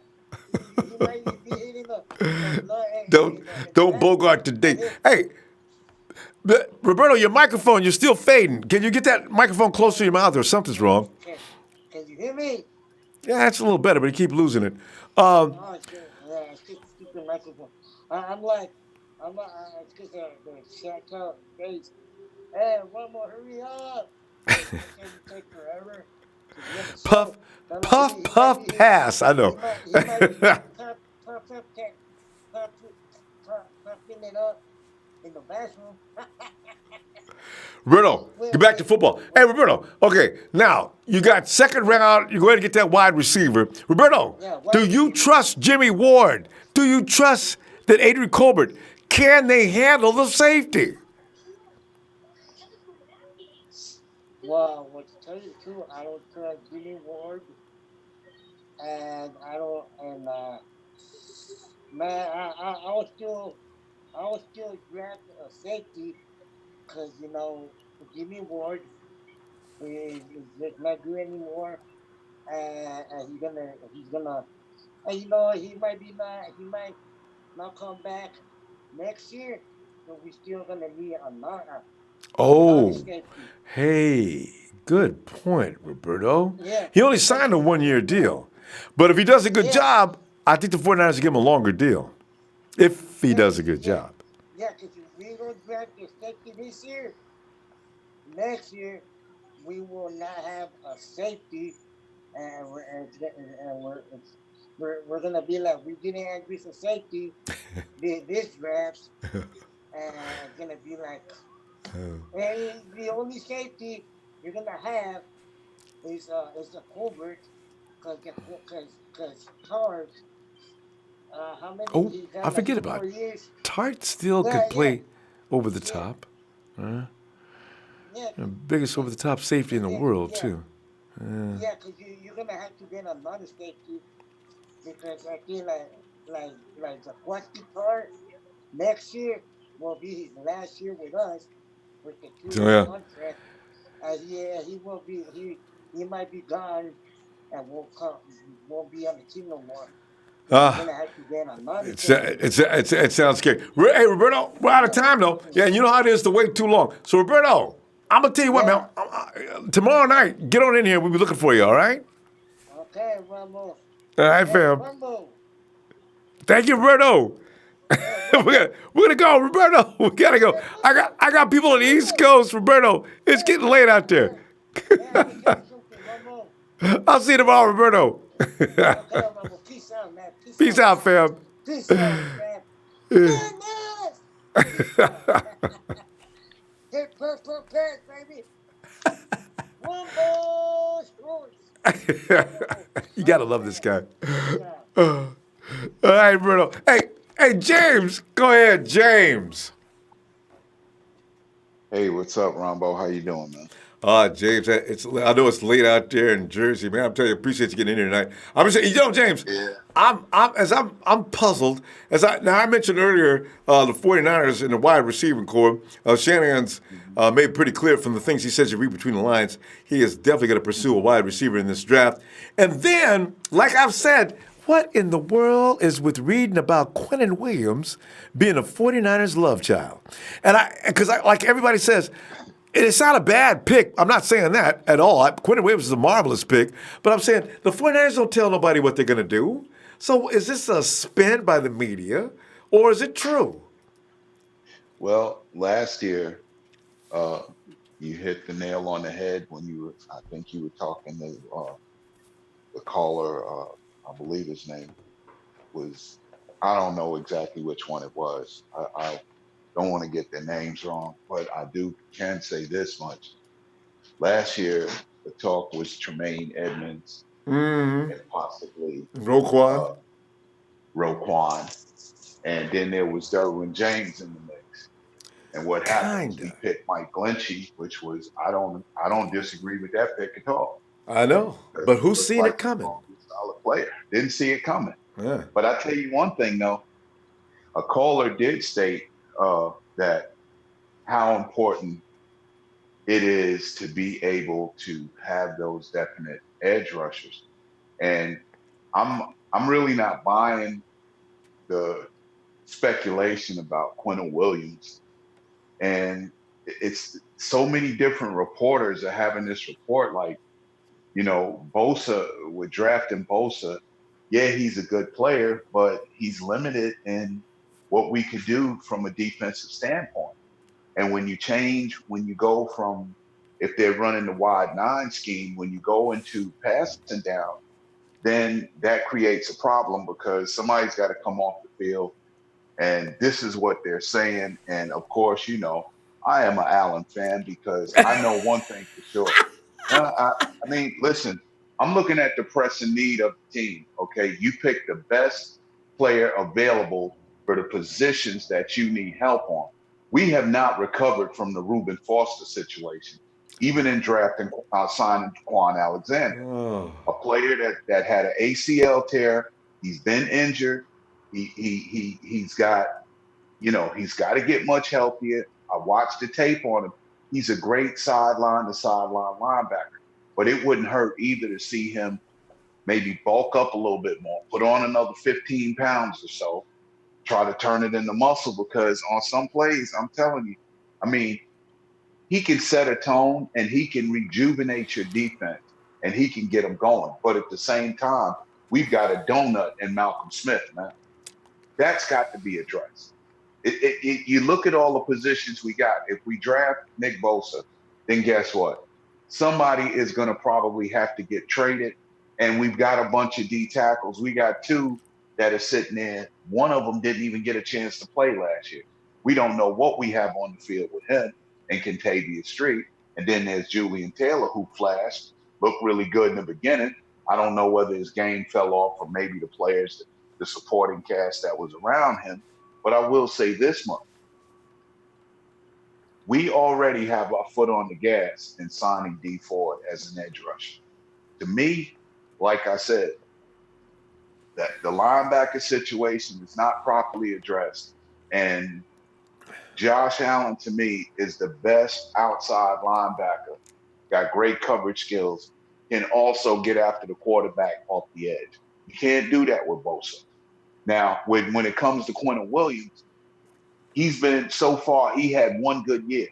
This guy didn't have no 3 good years of football. He had one good year out here. But did He went to the they had a college. red shirt in though last year, right?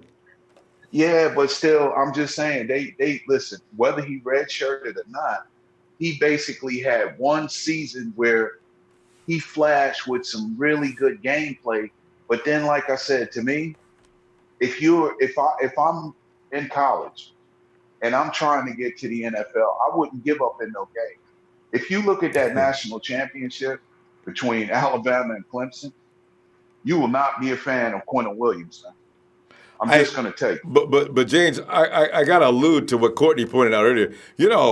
Quentin was on the field most of the night. And, if your offense ain't doing nothing, ain't moving the ball, it works on your mind. If I'm out there every couple Well, of you know minutes, what?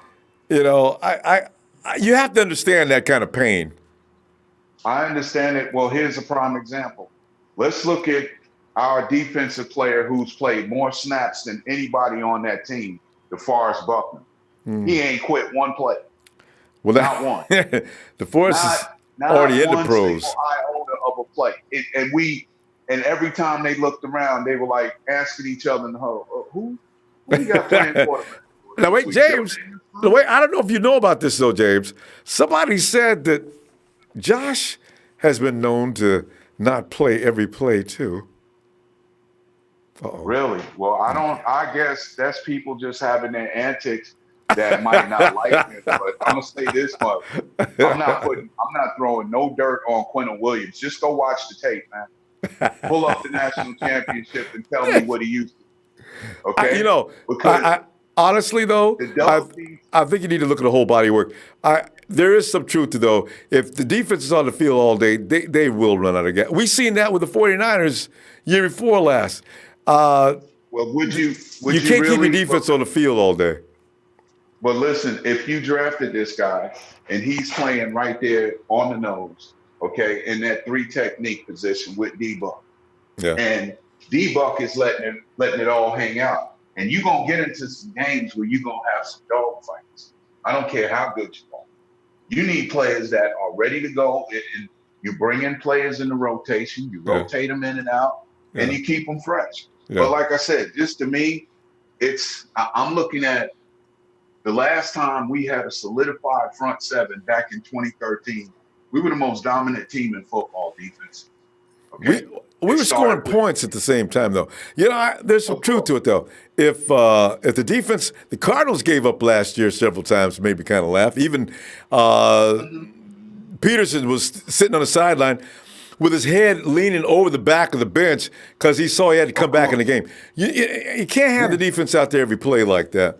So, well, for one thing, in this situation, I understand Killensbury wants Kyler Murray, but here's a newsflash: Josh Rosen was sacked 40-something times last year. Okay? Him and Russell Wilson was running the competition, and they will run. And the thing is, they've got a disastrous offensive line. Yeah, that offensive line is in shambles. So if you do draft the kid, just hope you don't get him killed before he really learns the playbook and and with him being so small, I don't know, man. It's just like it looks like he's a little brittle character now. On them rollouts and them bootlegs. He's pretty good at taking it. Well. He's like Wilson on taking hits, though. And I tell you something else, too. He's got a better chance in a no offensive line system than Rosen does. So, but I think they're going to address that offensive line. James, we done ran out of time. And I just wanted to say this before I go. I know one thing with Richburg, that ain't we got to address that center position. But I think Kyle is believing that Eric Magnuson could play center for us. And that's what I was trying to think of. Eric Magnuson. All right. And then remember they brought the kid over from the Cleveland Browns, Sean Coleman. Yeah. Him and Garnett they're probably now, Garnett would either wind up playing the guard position, and Coleman and him would battle it out. Who could be that right tackle? Because whenever Staley goes, they're going to move McGlinchey to the left side. Hey, that's no doubt about that. James, let's stop. And James, I tell you what, I'll be looking for you tomorrow night, fam. All right, man. And I'm going to get back to you on your email, too, by the way. I'm going to talk to you about that. All right. All right, James. Yeah, no problem. Thank you so much. Have a blessed evening. Nine for life. Yeah, that's what he's waiting on. Night, James. All righty.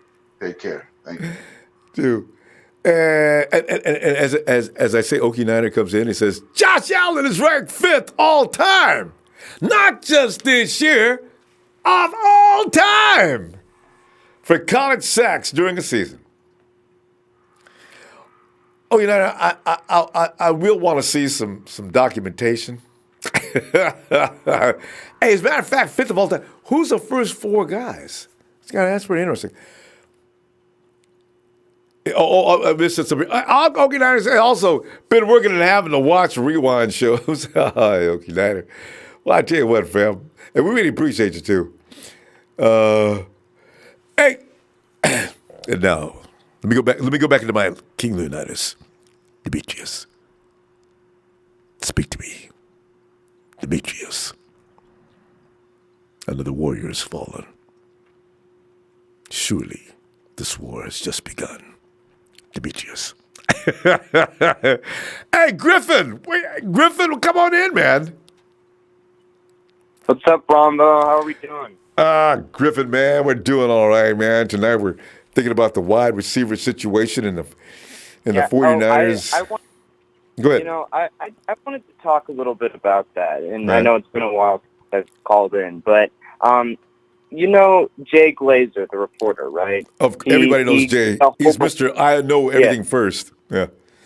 Yeah. He became hugely credible after the OBJ trade. He was one of the few who called it, but I know. Wow, he that's brought up an special. interesting. He brought up an interesting point about a week and a half ago that I want to talk about. He said that he believes that Kyler Murray is probably going to go to the Cardinals as long as Kyler Murray himself doesn't screw it up. He thinks he'll go to the Cardinals, number one, unless something really strange happens there. Yeah. He brought up a second point, though, that was really interesting. He said that if I'm the 49ers, and I don't know if I agree with him on this, he says, if I'm the 49ers, I want the Cardinals to pass on Kyler Murray because then he believes that a lot of teams are going to want Call the that number Niners. 2. Yeah. So here's the deal. I know you really, really don't want to trade down, and personally, I want Nick Bosa as well. To me, it's Nick Bosa or trade down. I get Quinnen Williams. I get that he's the other blue chip player in this draft. If we draft him, be it. But in my mind, if Nick Bosa goes number one, I think I'd want to trade down. Here's an idea. A couple callers ago had a suggestion, and the light bulb kind of went off in my head. He said, "What if Bruce Arians in Tampa Bay is looking at Kyler Murray?" Somebody just said that. If he calls John Lynch, and I'm John Lynch, I'd say, "Okay, Bruce Arians, you want Kyler Murray? Come and get him. We'll give you the number 2 pick. We'll even give you need another running back after Barber, right? We'll give you one of our 4 running backs. Pick any of the 4. We'll give you one of either Eric Armstead or Solomon Thomas. We'll give you all of that if you give us the number 5 pick and Mike Evans." Does that sound like a I was wondering where you were going with that. Yeah. Jesus. I don't know. Interesting. Yeah, that's a pretty engineered deal. All right.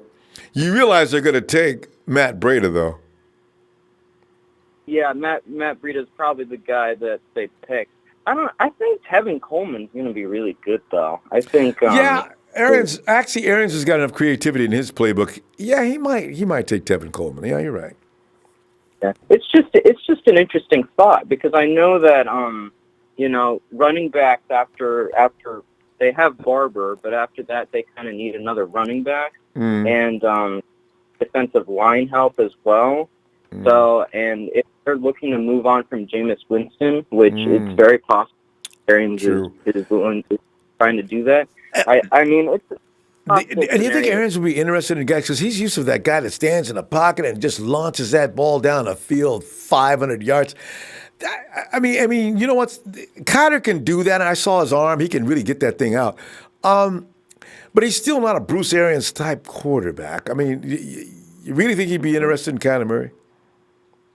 Well, I think there's a lot of teams who probably have interest in Kyler Murray just because he's considered really a high prospect. I feel like ever since he measured 5'10", a lot of teams started. Yeah, they stopped crying about him being too small.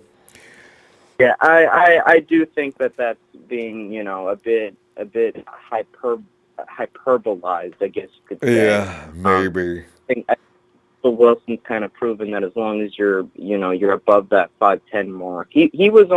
Russell Wilson was only half an inch taller than Kyler Murray in his combine. Yeah. So, and you can't really, if they're standing next to each other, you can't really tell. Wilson's just built like a horse, but Kyler's kind of slight. Yeah. If anything, though, I got to tell you, though, Bruce Arians is probably calling his old buddies back in Arizona saying, "Hey, it's Bruce, man. Let me tell you what, give me Rosen, and what's it going to take to get him?" I could see that happening. That's interesting. I mean, you heard about how, it was like the Chargers and the Patriots and I think the Giants. Apparently, all teams that need to groom a quarterback. Yeah. Yeah. So, and they've been offering like second-round picks, I guess, and the Cardinals are trying to get a first-round pick, Cardinals can which makes forget it. sense. Yeah, nobody's gonna give up the So, first round. I, I don't know. Do you think getting Nick Bosa is going to depend on if a team is going to trade for Josh Rosen in time, or do you think the Cardinals are? I mean, what's the percentage chance that you think we get Nick Bosa? Well, since the conversations have been going around, I thought 100% last week. Now it's down to about 75% with me. And because of the arguments that are bringing by of the advantages of the 49ers going down if you can't get Nick Bosa. And at the same time, man, it's a really strong arguments that are coming in. So I'm not really sure about it as I was a few days ago. But I do know the 49ers can't be relying on just one D Ford as an edge rusher. They've got to get another one. And that, yeah, exactly. And that's why, the only player I'd be okay with them taking is Quinnen Williams, and that's only because he's really a blue chip player in this draft. I get that we're stocked at that position, but when there's a blue chip player and you have a chance to get him, you may as well take him. But if we were to do a trade down scenario, I mean, I'd be fine with any of Josh Allen or Brian Burns. I don't know about Montez Sweat after the heart condition thing, or I definitely don't want to fight anymore. Griffin, the thing is, you're trading down. Are you going to use that pick on an edge rusher? Yeah, like I was thinking, like Brian Burns or Josh Allen, if Josh Allen makes it that far. Right. But I don't know. So Josh Allen might go read the Jets. I'm thinking, but yeah, I don't. If I could keep that 36 pick, but I don't know if maybe they can add to my second round. If we could get 2 second-round picks, actually, I wouldn't be mad at that. Yeah. As long as it's not too far down in the order. Because now I can get my offensive lineman, I can get my wide receiver or safety. I got options now if I got 2 second-round picks of quality picks. So, it may not be an awful idea to trade down. I like Nick. God. Okay. I better get over it. I think the consensus here is we all like Nick Bosa. Yeah. I'm probably running out of time, but yeah. I was about to say we're out of time, but we can continue tomorrow though, Griffin. But go ahead and make your last point then if you're going to make that. Yeah, I just wanted to quickly say I don't think enough people are talking about the Arizona Cardinals taking Quinnen Williams number 1. I think that's a larger possibility than people think. I think he makes more sense than either Kyler Murray or Nick Bosa because he addresses probably number 1 need. Or even Josh Allen because they don't need. But people forget the Cardinals have a vicious edge rushing combo. So anyway, we'll let's get into that tomorrow. Yeah, but yeah. So yeah, who knows what the Cardinals are doing? But I know, and they don't want to let you know either. So, all right, Griffin. The coin flip. Yeah, I know. So, good night. Scary. All right, Griffin. Good night. Yeah. Appreciate talking. Good night. Same here, Griffin. Good night, fam. And Okie Niner has more to say. He says, top 4 players years ago. Oh, Elvis Dumerville, of course. Oh, he's giving me the top 4 ahead of Allen. 20 says 5. Louisville. How is it? Ali Kikaha? Okay. Wow, who's that? Is he in the NFL? So again, Washington, Nate Orchard, and Jalen Ferguson, which is interesting. They got 2 guys this year. Jalen Ferguson doesn't get any love. Nobody ever talks about Jalen Ferguson.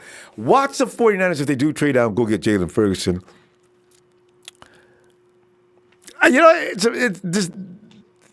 Jalen's going, and he's not going to last past the second round. I don't know if he may go already late in the first, So it's going to be interesting to see what happens next. So, anyway. Yeah. It's a Lee. Come on in,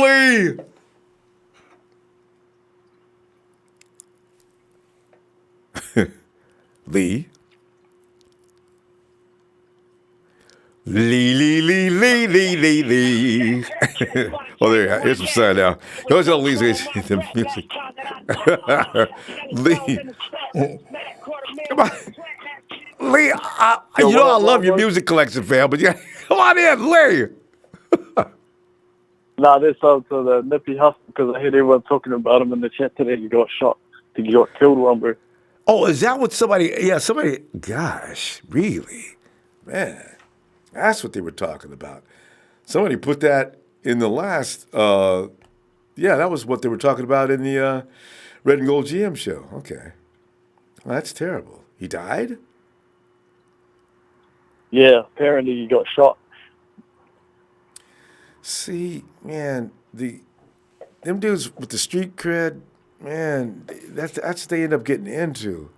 Situations like that. You would think once you make it as a star, you can come out of that, but they never really do. Dang. That's sad. Anyway.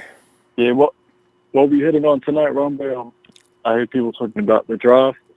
About we were talking about Bosa. we're talking about the wide receiver situation. Kyle Shanahan now he's designated who's going to play what.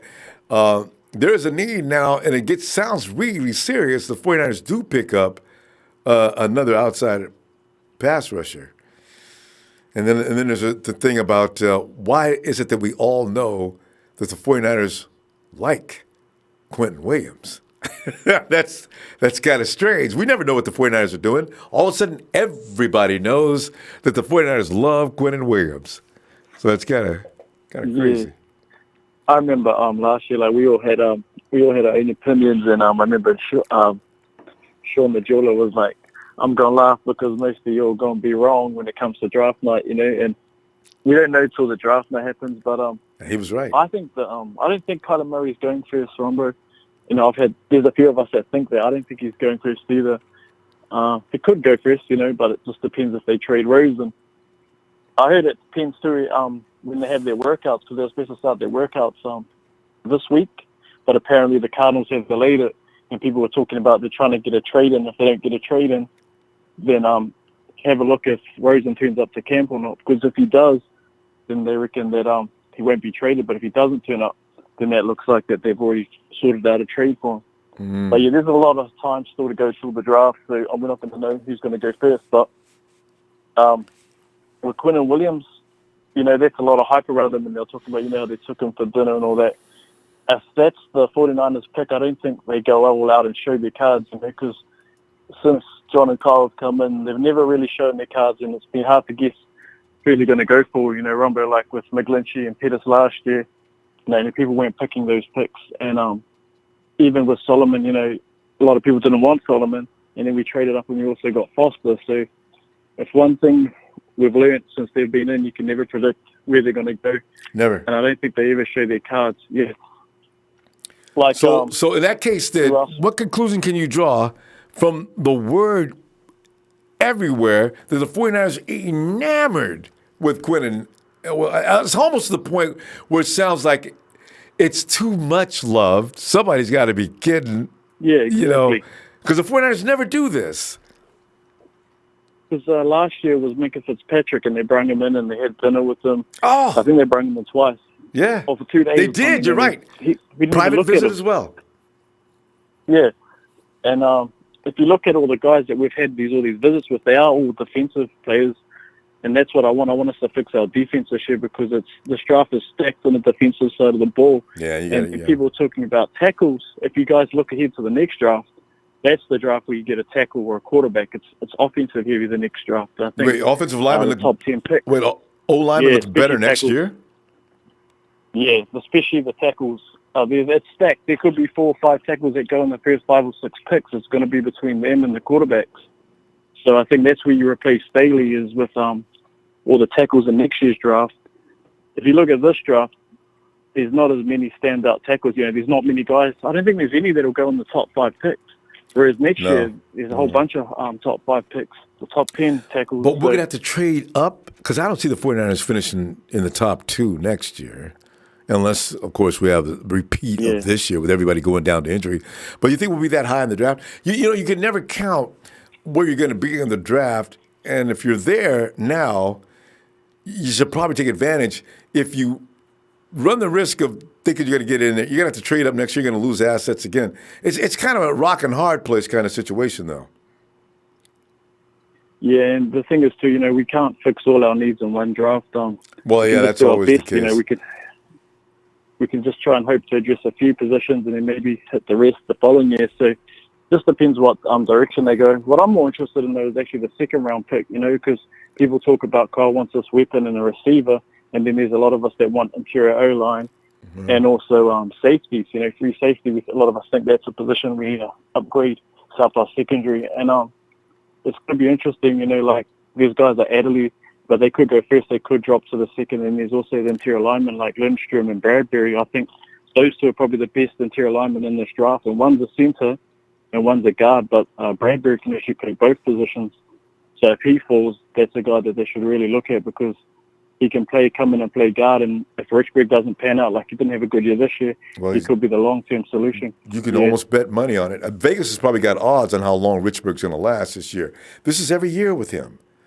He can't take it. This may not be his game. I don't know if he should be playing the center if he's going to play football. My God, Weston. Well, yeah, he might be a guy that he might even benefit if he moves inside, Ronbo. Move the guard or something. So left or right to the guard. Exactly, yeah.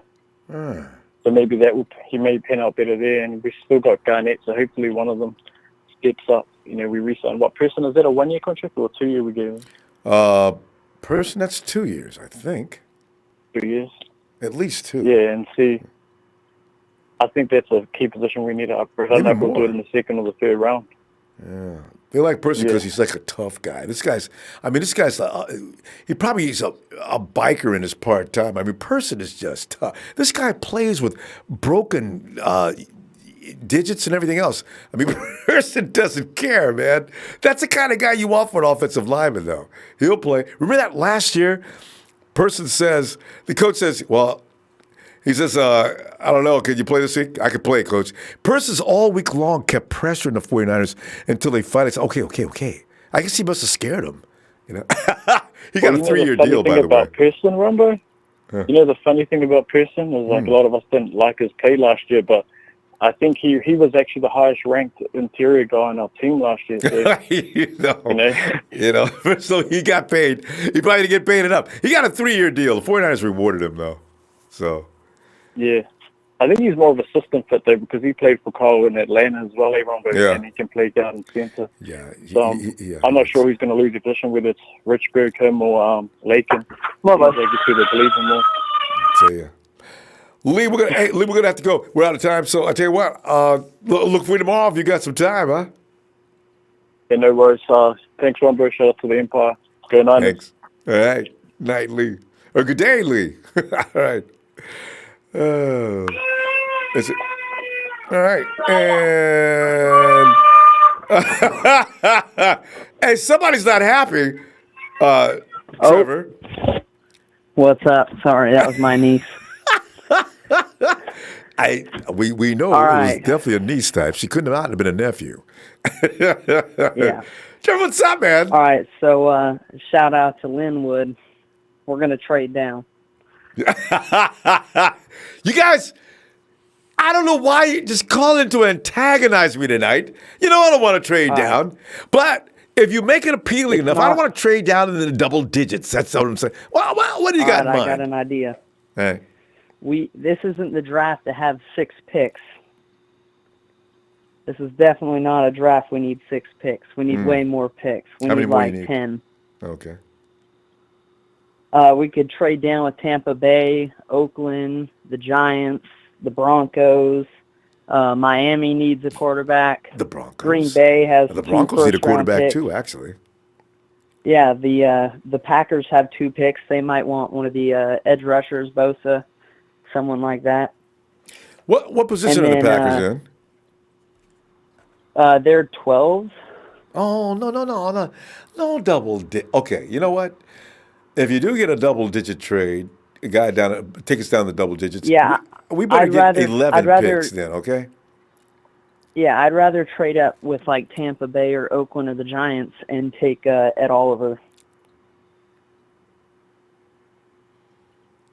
Ed Oliver is, I don't know, because Quinnen Williams, you got me right on that, or you got me, Quinnen Williams, I don't think, because John Lynch does not show any cards. I don't know why that came out today. It's been out for a little while now. now. I said, what? Where'd they get that information from? There's no way they got that out of Santa Clara. In the second round, I think if one of the corners are there, Greedy Williams, Byron Murphy, or DeAndre Baker, or one of the safeties or the receivers. That's who we're taking in the second. And then in the third, I like Voshawn Joseph, the linebacker from Florida. And then the fourth round, Max Sharping, the GM was talking about him earlier. That dude's a beast. I've been saying that for weeks. Bobby Evans in the fifth round from Oklahoma, the tackle. That dude's a beast. And then wait. Time out for a comedy moment. Big Show says the Broncos have Flacco. They don't need a quarterback. Well, that's not very good. The Broncos have Flacco. They don't need a quarterback. Just okay, like last year when they had Case Keenum. Elway is the worst. When it comes to going for quarterbacks, he is awful. I mean, we talk about Trent. I think there's plenty of people we could trade on our team. I think Colbert could go. One of the running backs could go. Jimmy Ward could go. Like a Trent Brown trade last year. Do what we did with Trent Brown. Put him on the plane the night before. Yeah. That's pretty funny. Lakeland Tomlinson could go. Malcolm Smith, send him out or just cut him because he needs to go. He's a bum. Yeah, Malcolm's time's been up for Malcolm 5 minutes Smith after he got terrible. here, actually. Yeah, he needs to go. And like Kwan Williams could go too. Screw him. We got DJ Reed in the slot. But either way, we can, any position at first is Bosa, Oliver, Quinnen Williams, Josh Allen, or Rashawn Gary. Any one of those, we're going to be ridiculous next year. Yeah. We can't go wrong with the second pick. Does All anybody... right, well, before I go, yeah, this one goes out to my boys Reuben Foster and Alden Smith. What?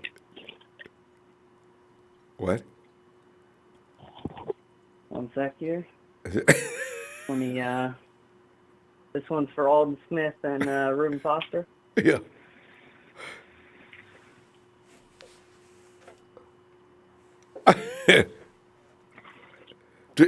Trevor? Oh, all right. I had to take a bong hit for Reuben Foster.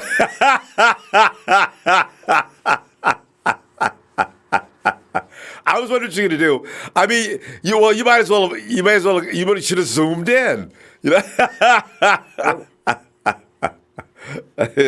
Shucks. My stupid. Trevor, isn't there your niece in there? I mean, you can't. I'm outside. Oh, okay. Anyway, all right, Trevor. All right.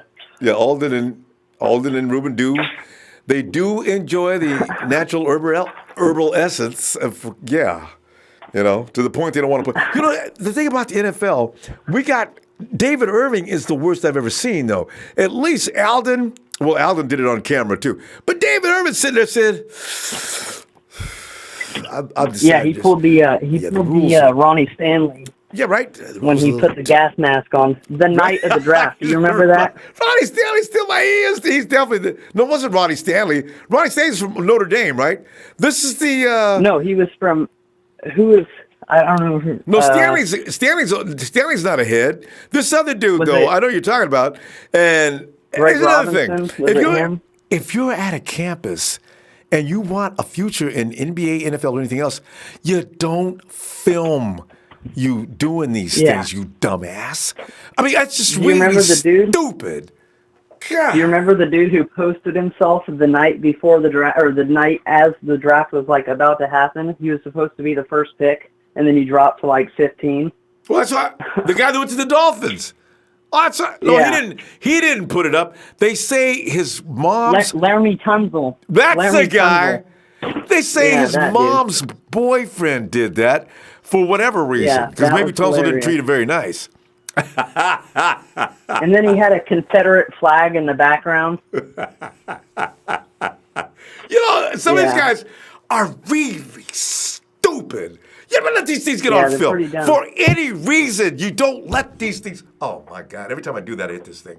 You never let these things Maybe he didn't happen want to go to on film. Maybe he didn't want to go to a bad team, so he wanted to drop his stock. Well, it worked. So, anyway, Trevor, Yeah. I'm going to tell you what, man. All right. Go ahead and take another hit and relax. And then If you- he screwed himself because he went to the Dolphins anyway, and I you know, know right? what the Dolphins are about. Yeah, I know. It's fun to be in South Beach, but you just don't want to be on either the Dolphins, the Heat. Do they have a baseball team in Yeah. Miami? They got a couple of Florida teams. I'm not sure. Yeah, there's not a lot of winning going on. watch baseball. After LeBron left, that was it for the Heat. After too Shula busy left watching Miami, that football. was it for the Dolphins. So, they got a lot of problems out there. Anyway, all right, Trevor. Tell you what, man, see you tomorrow All right, night if you talk get a to you chance. All right. Yep. All right, bye. Hey, let's see. What do I think about the Florida baseball teams? Florida's got some good baseball teams, don't they? The Marlins? The Marlins don't win. Who else plays? The Orlando Magic? What am I laughing about? Wait a minute. We win in Cali. The Chargers have been winning last year. We won a couple of years ago. The Raiders don't count. I don't consider them a Cali team. I consider them an orphan that we picked up and we have to put up with. We're getting ready to throw them out now. The Rams? Okay. Leave Florida alone is probably the best thing I can do. Okay. Hey, Jorge Ruiz. Thanks, Jorge. Oh. Niner believes he loves his Niners, but looking at 8-8. Okay, now I'm telling you right now, John Lynch playing poker draft strategy. They took United. Okay, now I'm telling you right now, 9-7 is the minimum. Now I say that only because I'm concerned about injuries. If that team stays healthy, with the fact that we've got two talented running backs who can both catch and run, the 49ers are going to be very difficult offensively. I'm not worried about them scoring points. I just want to know, can the defense contain and hold teams to a certain amount of points? Because now, with the emergence of George Kittle and Dante Pettis is liable to have a breakout season like most of us believe, the running back situation is ridiculous. We just need somebody to cover the other side of the field. I like the 49ers offensively like crazy. There's no way to know what they're going to do offensively, so DCs can't do. And this is why I always complain. We need a number one receiver. No, we don't, because here's the reason why. Just real quick before I go to the phone. You get that number one wide receiver, your Bill Belichick's of the NFL will take him away from you each and every time. Even the guy over in Detroit, Belichick's DC, there's guys that are going to be at an advantage knowing that you're going to depend on this number one wide receiver. This is why Bill Belichick makes sure that Brady knows there is no number one. You move that ball around. Nobody's going to take away my number one off. It's going to do my number on me. So you got to be careful what you ask for. You may have a number one receiver, but he may be card carrying number one. He may walk around, pull out his wallet and says card number one receiver. But hell no, you ain't. Not in my Kyle Shanahan system. You are a part of the system. You may be the most talented guy in the system, but don't ever think that we're going to come to you and depend on you all game long. This is why I understand what Shanahan's doing. Hey, Mike, Mike, come on in, Mike. Ronbo, how we doing tonight? Oh man, Mike, I'm looking at what Kyle's doing with the now that he's taken Kendrick Bourne and Marquise Goodwin and designated them to be specialty guys. And he's looking at Richie James as being a guy he can put all over the field. He's also going to put Jordan Matthews in the slot, which makes me wonder, Kyle, what are you doing? I understand what he's thinking. Kyle's thinking I put Jordy Matthews at 6'3" in the slot. It makes a real serious problem for any of the interior people to try to cover him. He runs fast. I'm reading this, but I'm seeing between the lines, Kyle's going after another wide receiver in the draft, isn't he? That's why he wanted Odell Beckham Jr. It was going to be OBJ and Dante Pettis on the outside, and maybe Jordan in the middle along with Trent Taylor to rotate. And, of course, you got Goodwin, the speed guy, to do what he does on certain downs, and Kendrick Bourne around the goal line because he can get rid of coverage really quickly. It's interesting to see what he's trying to form. You can see where Kyle's mind is going, though. But, Mike, jump on in here, man. Yeah, I like it. I mean, I think they got a lot of so-called like specialty guys right now. So you do need a guy to get on the other side of Dante Pettis and be able to do that. And, Kyle's going to need that. And if I heard what you were saying a few minutes ago about, when you got a number one receiver, how that works. But you got to remember, too, with Shanahan, even when he was with Atlanta, they still got the ball to Taylor Gabriel. They still got the ball to Tevin Coleman out of the backfield. They still used other assets. Austin Hooper as a tight end. A tight end like Kittle, they're never going to focus in on one receiver like a number one receiver. They're going to spread that ball around. So is that guy going to be happy is the question. And Mike, that's why in the Super Bowl, that's why Belichick has so much respect for Shanahan, because they did take Julio away from Kyle. But Kyle went to work and used Julio like a tool. It was like a chess match. He says, "Okay, you take my queen, okay, and I'm gonna take my king, and I'm gonna use this guy. I'm gonna use my pawns. Bill, you don't know what you've gotten yourself into." You're right. Exactly what happened. That's exactly what it is. And I mean, man, I've been thinking about it a lot. And with like the kid DK Metcalf. You look at the way that he plays, and he's more of a linear athlete. You want to get him going on longer routes. You want to get him going on the post route, the fly route, or you can do slants with him too and stuff like that. But a guy like that, he's going to take that corner with him, and he's going to take a safety with him. So now you're taking two players back. Now your tight end Kittle or your Pettis or your Goodwin. I mean, you got running backs coming out of the backfield. I mean, it's definitely an asset, and Kyle would find a way to utilize a player like that. But, I know he's going to go early on.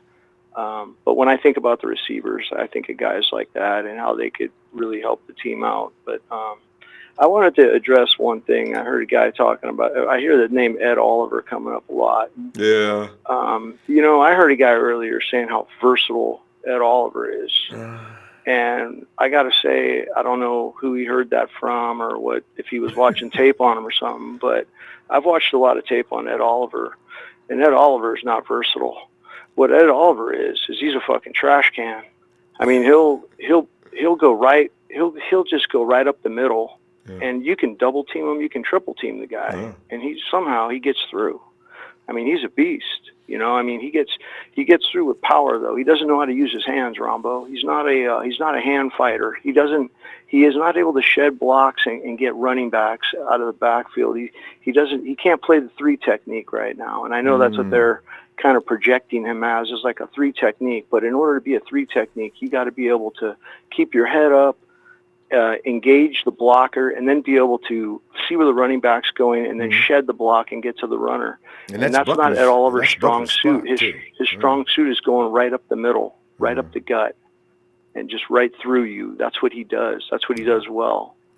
So I just wanted to say that about Ed Oliver, because I've been hearing that name a lot. And no, the Niners aren't getting Ed Oliver. Sorry. Oh, so many 49er fans love Ed Oliver. They've been talking about Ed Oliver before all the promos went on months ago during the middle of the season. Ed Oliver's our guy.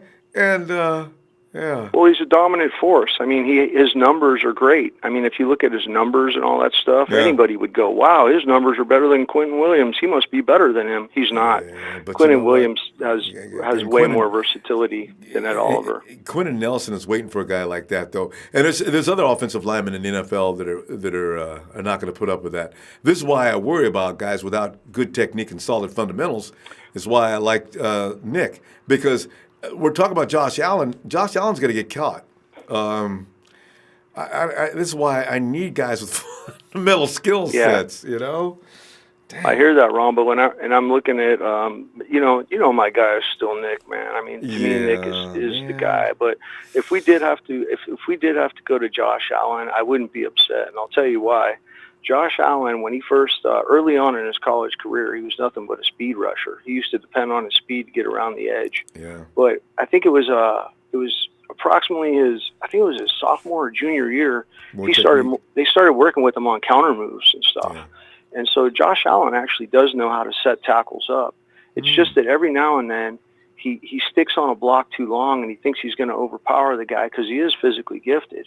Yeah. And he just sticks on it too long. And so once he gets out of that habit, once he learns to use those moves more and to stop doing that, I mean, he could come to the NFL and he could translate really well. He could translate really well. So I'm not afraid of Josh Allen coming over here, man. I wouldn't be upset at all. I mean, he's got the length, he's got the explosiveness and all of that. What I'm afraid of is if we trade back and then people are going, oh, well, we're going to get Brian Burns. Dude, I do not want Brian Burns. And I'll tell you why I don't want Brian Burns. I do not want, because he's one of those players that if you look at his highlight films, they look great. But if you watch the football games, that guy disappears. I mean, he doesn't play. He's not tough every down. If I had one other guy that I would want after Josh Allen for a pass rusher, it would be Sweat. And it would be Sweat because Sweat plays hard every down. He's a tough guy. He plays hard every down. He's strong at the point of attack too. Now I know he's got those issues with his heart, and I don't know if I would want a player on my team who had issues with his heart, because if something goes wrong with that, now your career's over. You're just done, you know. Yeah. But that would be the guy that I would want after Allen, and after him I would go from the guy Clellan Ferrell. To be honest with you, I mean, I think he's next in line. Brian Burns is down on my list a little bit because of the way he disappears and he doesn't show up, man. I mean, could he be really good? Yeah. That's the thing. Mike, did Ja'Kai Polite piss you off from the because there's a guy that's got a lot of talent. I liked him before he wimped out in the combine, actually. Yeah. So yeah. He's a guy that plays angry. I like the way he plays. He plays angry. But again, he's another guy that you can't really. It's the consistency factor. Yeah. There's a consistency factor. Even a guy like what's his name, Zach Allen from Boston College, he'll give you more consistency because he may not be the most talented, the ultra talented, and have all the measurables and all that stuff. But he's consistent with his play. He's got a high motor. He's always trying hard. You can see it, Now, ultimately, you want the guy who's got everything, right? And those are the guys up at the top of the draft, and that's why I say we keep that second pick and we get Bosa. And if we don't get Bosa, then we go with Quinnen Williams or Allen. I would take Allen second, actually. I don't want Williams in there. The only reason I don't want Williams in there is because that's going to force another guy out, Yeah. I think that we need that other edge. And we need somebody, we need an edge presence. But it's really, I can't imagine what they're probably, you know what? I bet they do bail out of that second pick if the Cardinals do go nuts and take Bosa. The Cardinals need Bosa like they need a hole in the head, though. They have offensive line issues. They have other serious issues. They need a wide receiver like the worst. I mean, they really don't need an edge rusher unless they're going to hold him hostage and see if they can get a deal for him. All I know is if you bail on that pick right there, I hope they don't move down and get another edge rusher with that first pick that they take, because if they move down, they're going to be getting a second tier player, and I want a first tier player, whatever position they take it at, whatever position it be. Too, Mike. I want the best, especially for a position we've been hurting at for how long? And Bosa, the thing about Bosa, we talk about guys taking time off. Bosa wears the offensive lineman out. If anybody's going to be taking time off, it's going to be the offensive lineman, because every time Nick comes in there, it's not just about a mad dash rush. Nick is beating this guy up. He's throwing him around. I mean, it gets really ridiculous. That's why I like him so much. Absolutely. And I wanted to say another thing about the GM that was on tonight, man. I mean, come on, dude. you're really going to give me that excuse about Nick Bosa that he's going to get out on the field in the Super Bowl and not try? I mean, come on, man. I mean, I don't want to hear that's nonsense. That's not even logical. These football players, once they get their money, once he gets his money when he comes out as a rookie, they get their contract settled, all that. Once he gets on the field, his instincts take over. They're football players. That's what they do. You know, they're not out there going, oh, wait a minute, there's a fumble. This is a business decision. Should I get it? They're not doing that. They're playing football, man. That's what they do. But I got to tell you, though, Coach, I mean, Mike, he was right about Cam. I don't know what Cam was doing. Everybody saw that, too. Cam did not dive for that ball. Cam, I forgot what his excuse was, but everybody was diving for the ball, and Cam was pretending to bend at the knees a little bit. I still wonder. I don't know if that was a business decision or they've been beating me up for 3 quarters. I think it was a half. They've been beating me up all game long. I'm not going down there. Cam did wussy out on that play, though. Yeah, but maybe he just wasn't his heart's not in it sometimes. I don't know. That's him as a player, but I know with Nick his heart's in it, man. He plays like a football player, and that's the bottom line right there. That was Cam as a person. Last thing is, I heard somebody saying that Adrian Colbert, talking about the safeties again. Adrian Colbert, remember his first year, Ronbo? He had such a good year. Hey, let me tell you something. How many interceptions did Adrian Colbert have his first year? Yeah, that's true. 0. He missed one he should have had. Goose egg, none. So that's great if you look like you can cover and all that, but if you're not going to be a ball hawk and get interceptions, then you didn't have a good year to me. So you better, you got to think twice about these safeties, man. That position has to be addressed. I just hope the 49ers are kidding. John's running around saying he's happy with his safeties. So, man, and again, that's when you can believe the 49ers are pulling a number on you. So, yeah. All right. All right, Mike. All right, Ronbo. Great stuff. Thank you for all usual. you do, buddy, and everybody have a great night out there. You too, Mike. Hey, see you tomorrow. Yeah, there's Mike. Mike always has perfect perspective. Just when everybody's leaning one way, not everybody, but a lot of us. Listen, let me address Big Show here. Listen, Big Show. See, no, what I'm saying about OBJ is OBJ would have been on the team, but it would have been like he'd have been on one side of the field, Dante on the side of the field. Kyle's still going to run his playbook. He's still going to run his. I don't care who he has as a team. He lets everybody in the locker room know, listen, I'm going to take advantage of this defense in whatever way we can. If you're not getting the ball all afternoon, don't get mad.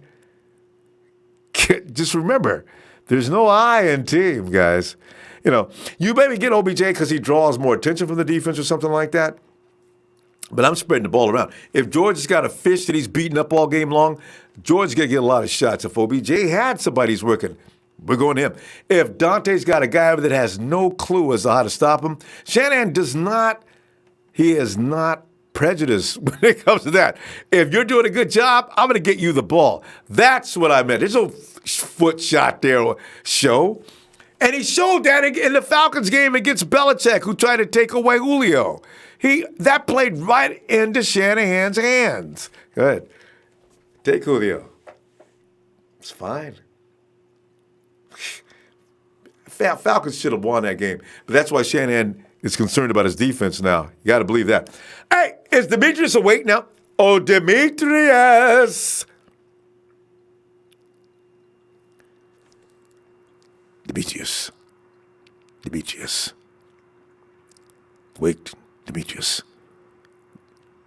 We must ride into Tripoli. Hey. Oh, no. Guys, all right.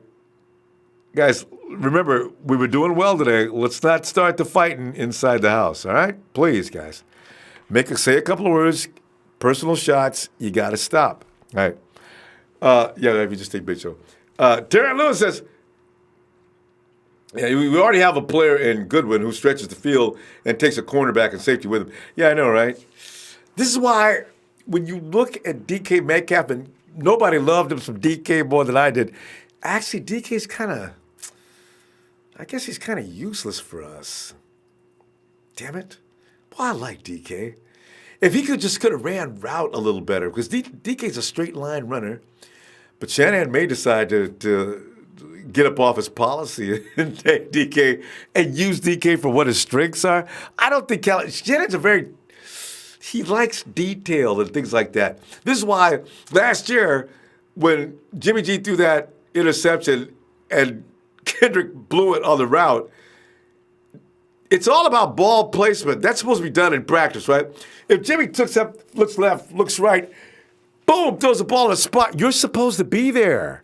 That's how his Shanahan works. When Matty Ice was killing the Patriots that night, remember how Matty Ice was throwing guys open? It was just a beautiful thing to watch.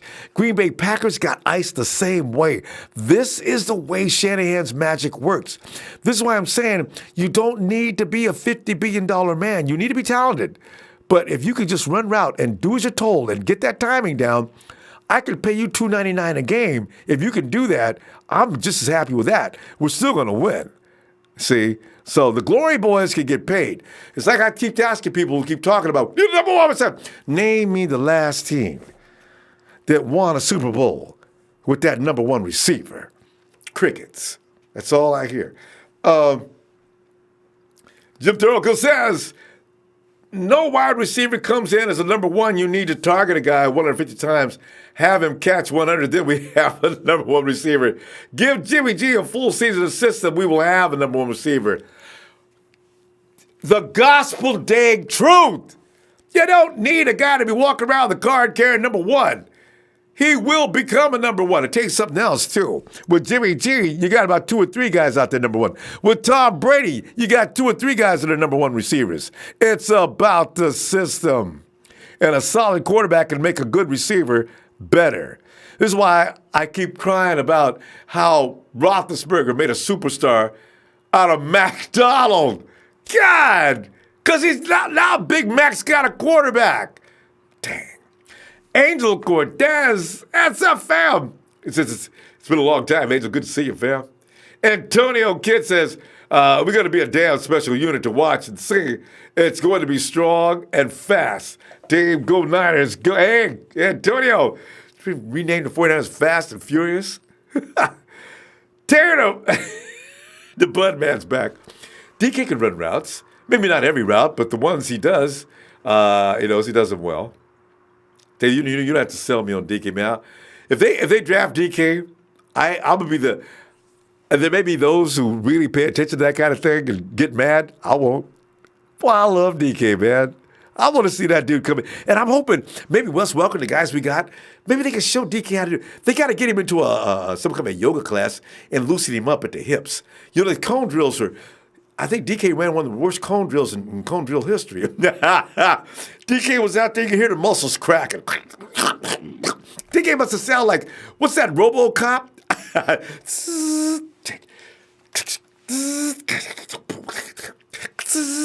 DK, man, we realize how strong you are, man, but you got to loosen up a little bit, man. Boy, God. And Steven asked 5-2, 49ers should take Josh Allen. And he could be. I mean, all this talk, 49ers ain't saying a word about Josh Allen. Watch him be the first guy they pick. James will be happy, and Okie Niner will be delighted. They love them from Josh Allen. Josh Allen's got a whole lot of fans, though.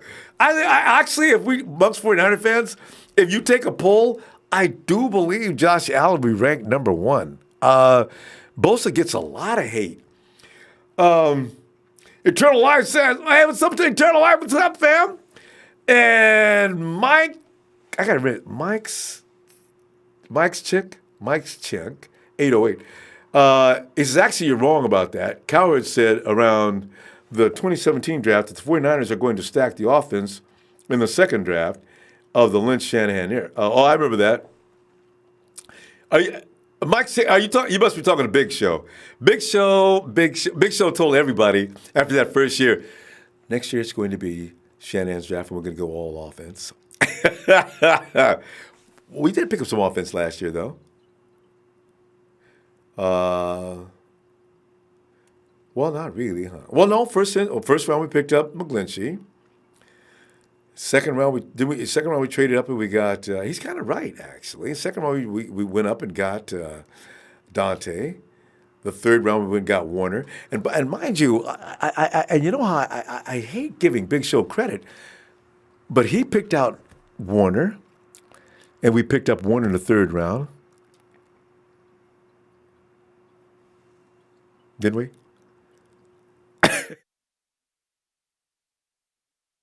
Big Show didn't draft Warner, but he suggested we get Warner because those of us who were complaining about the defense.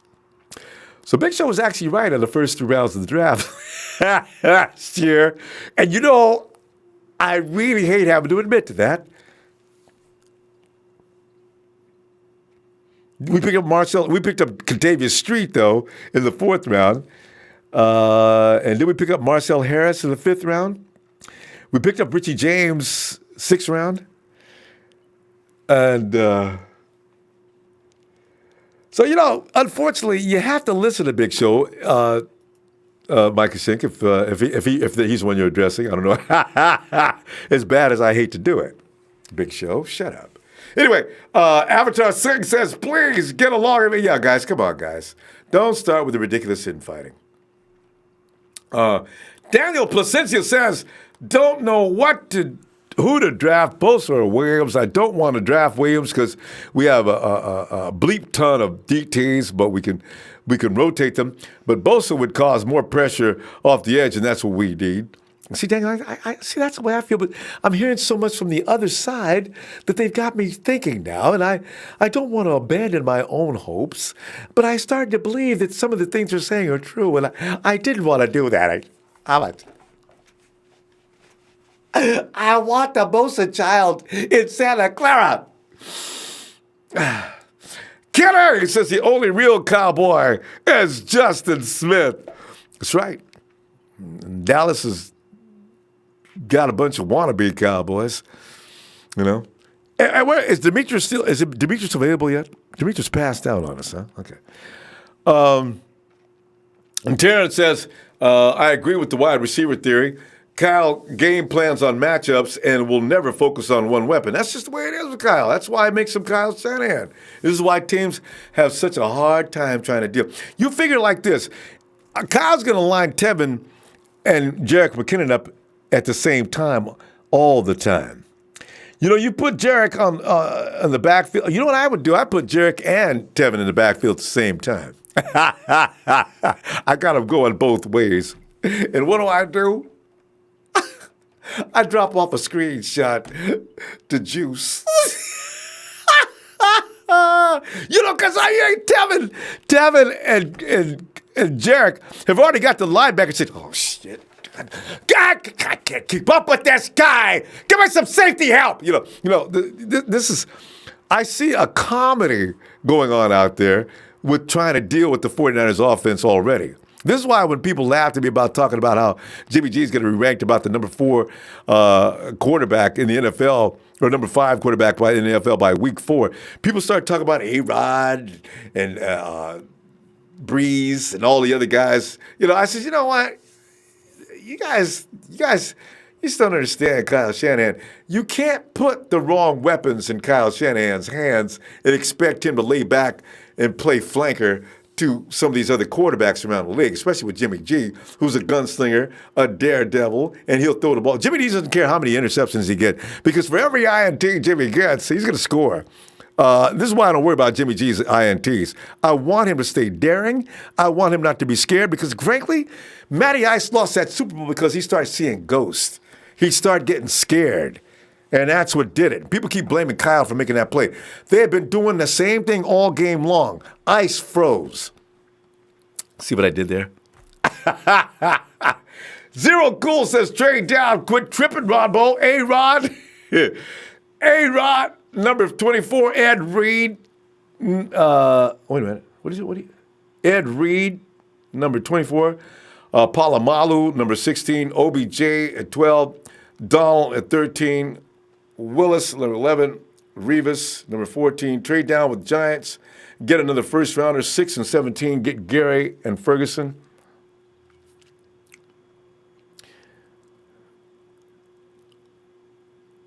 Who's OBJ and Donald?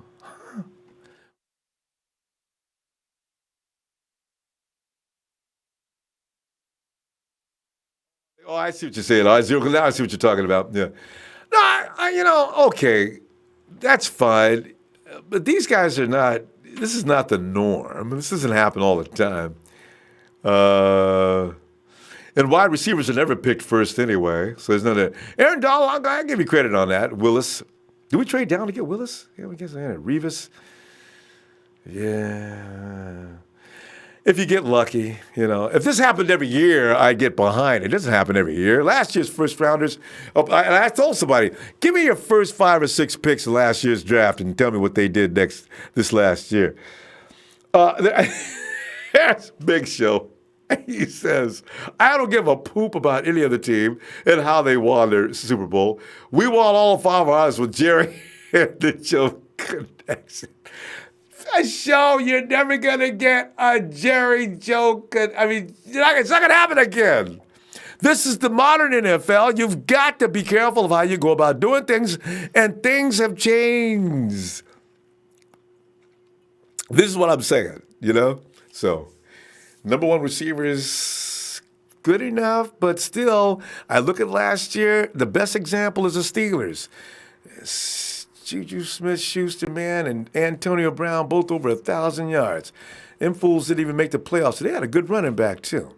So, and you could probably say it was the defense. The Steelers' defense wasn't all that.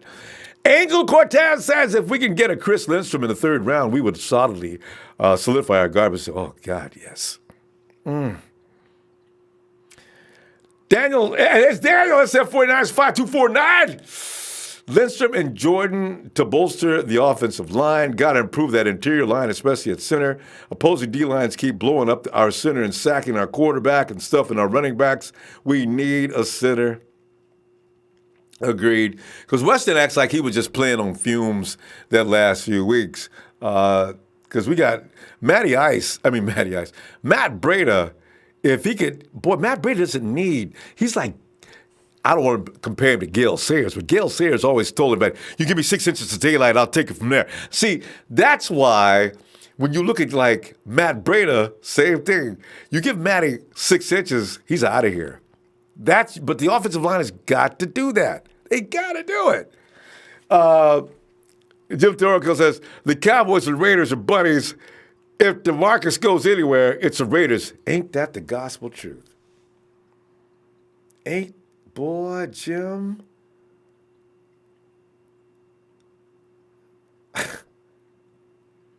That's what's about to happen. Because you're right. Cowboys and Raiders be trading up every 5 minutes. That's where DeMarcus ends up. And mark my words, for the suckers that don't know, that deal is taking place right now. Dang, you hit that you hit that nail right on the head. Ooh. Raiders going to have a team next year, ain't they? They're going to get Lawrence. They're going to get him. I don't know what they're going to give the Cowboys in return.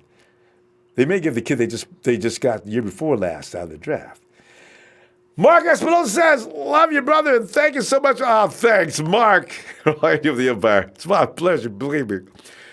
Sean John Thomas says, question, if 49ers draft Nick Bosa in 2nd and pick 36, they draft wide receiver Paris Campbell. And I think actually Paris might be a Kyle Styles player too. That will be Ohio State reunion. Yeah, man.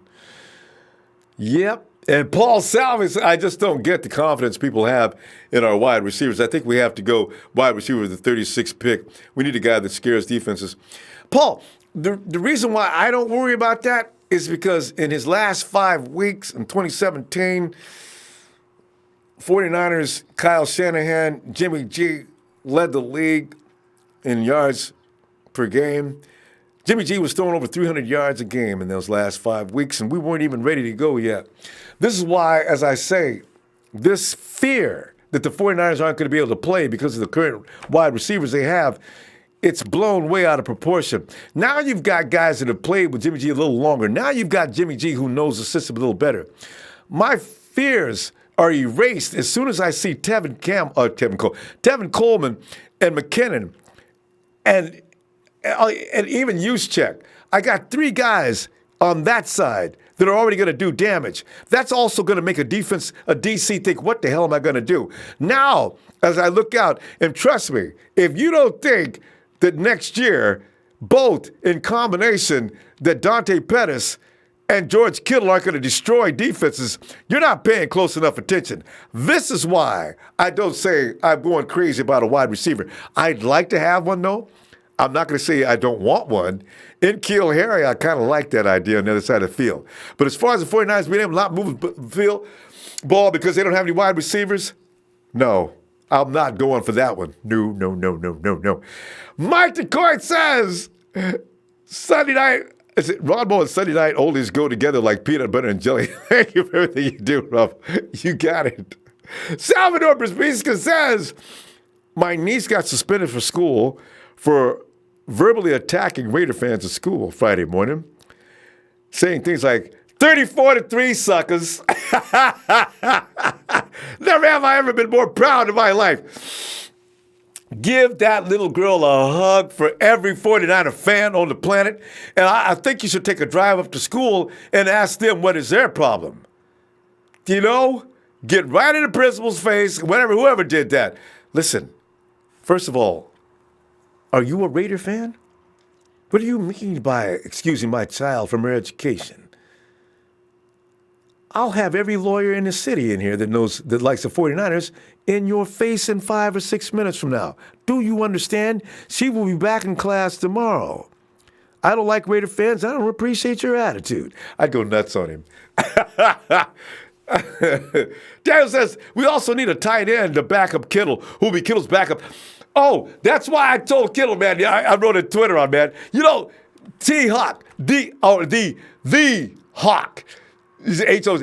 I mean, I'm talking about Hawkinson over in Iowa. I said, Hawkinson comes off like Kittle after every score. He's like, and I like put 2 pictures back together, Hawkinson and Kittle. I said, George, D-Hawk wants to be just like you, man. What is this? We need to get him over to join you, man. Y'all would be the most vicious duo in football. Because both of them like to block. They're both kind of traditional. They like to hurt people, and they like to catch the ball and run. Perfect combo, man. Because Noah Fant, he is good, but Fant don't like to block and mangle people up. Boy, I'd take him in. Jorge Salos! He says it's like watching a fly Austin Powers. His new movie because the 49ers are going to be looking groovy. All the haters are going to be so moody as we kick. All right, I said, let me read this right. It's Jorge. He says, yo, Ronbo, it's like watching a fly Austin Powers new movie because the 49ers are going to be looking groovy. All the haters are going to be so moody as we kick their booty, especially Rudy.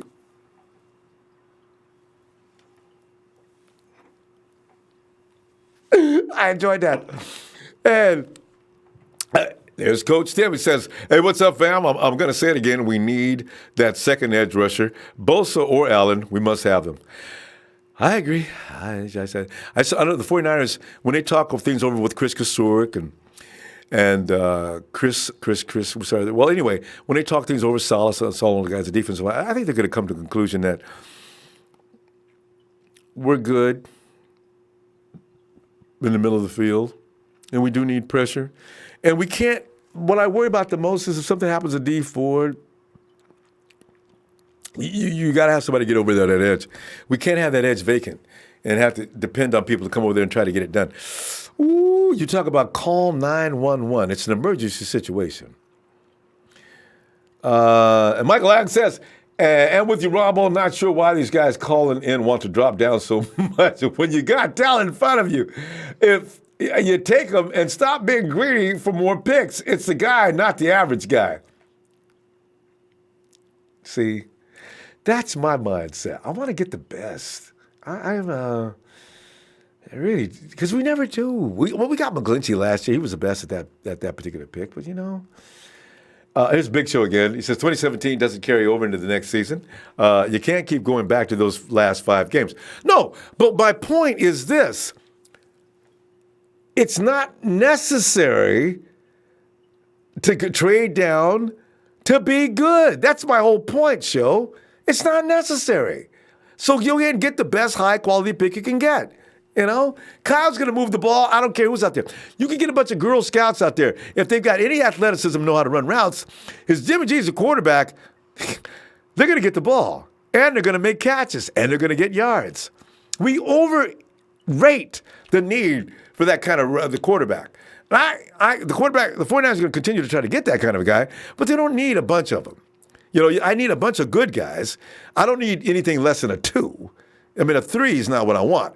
But a solid 2, if I got a bunch of 2s, and Shanahan said it himself, I don't really need a 1. I just need a bunch of good 2s, and I'm fine. He already said it. So that's what I'm saying. Don't bust ass, lose all your assets, and spend a fortune on a number 1 receiver. Get one in the draft. Do like Belichick.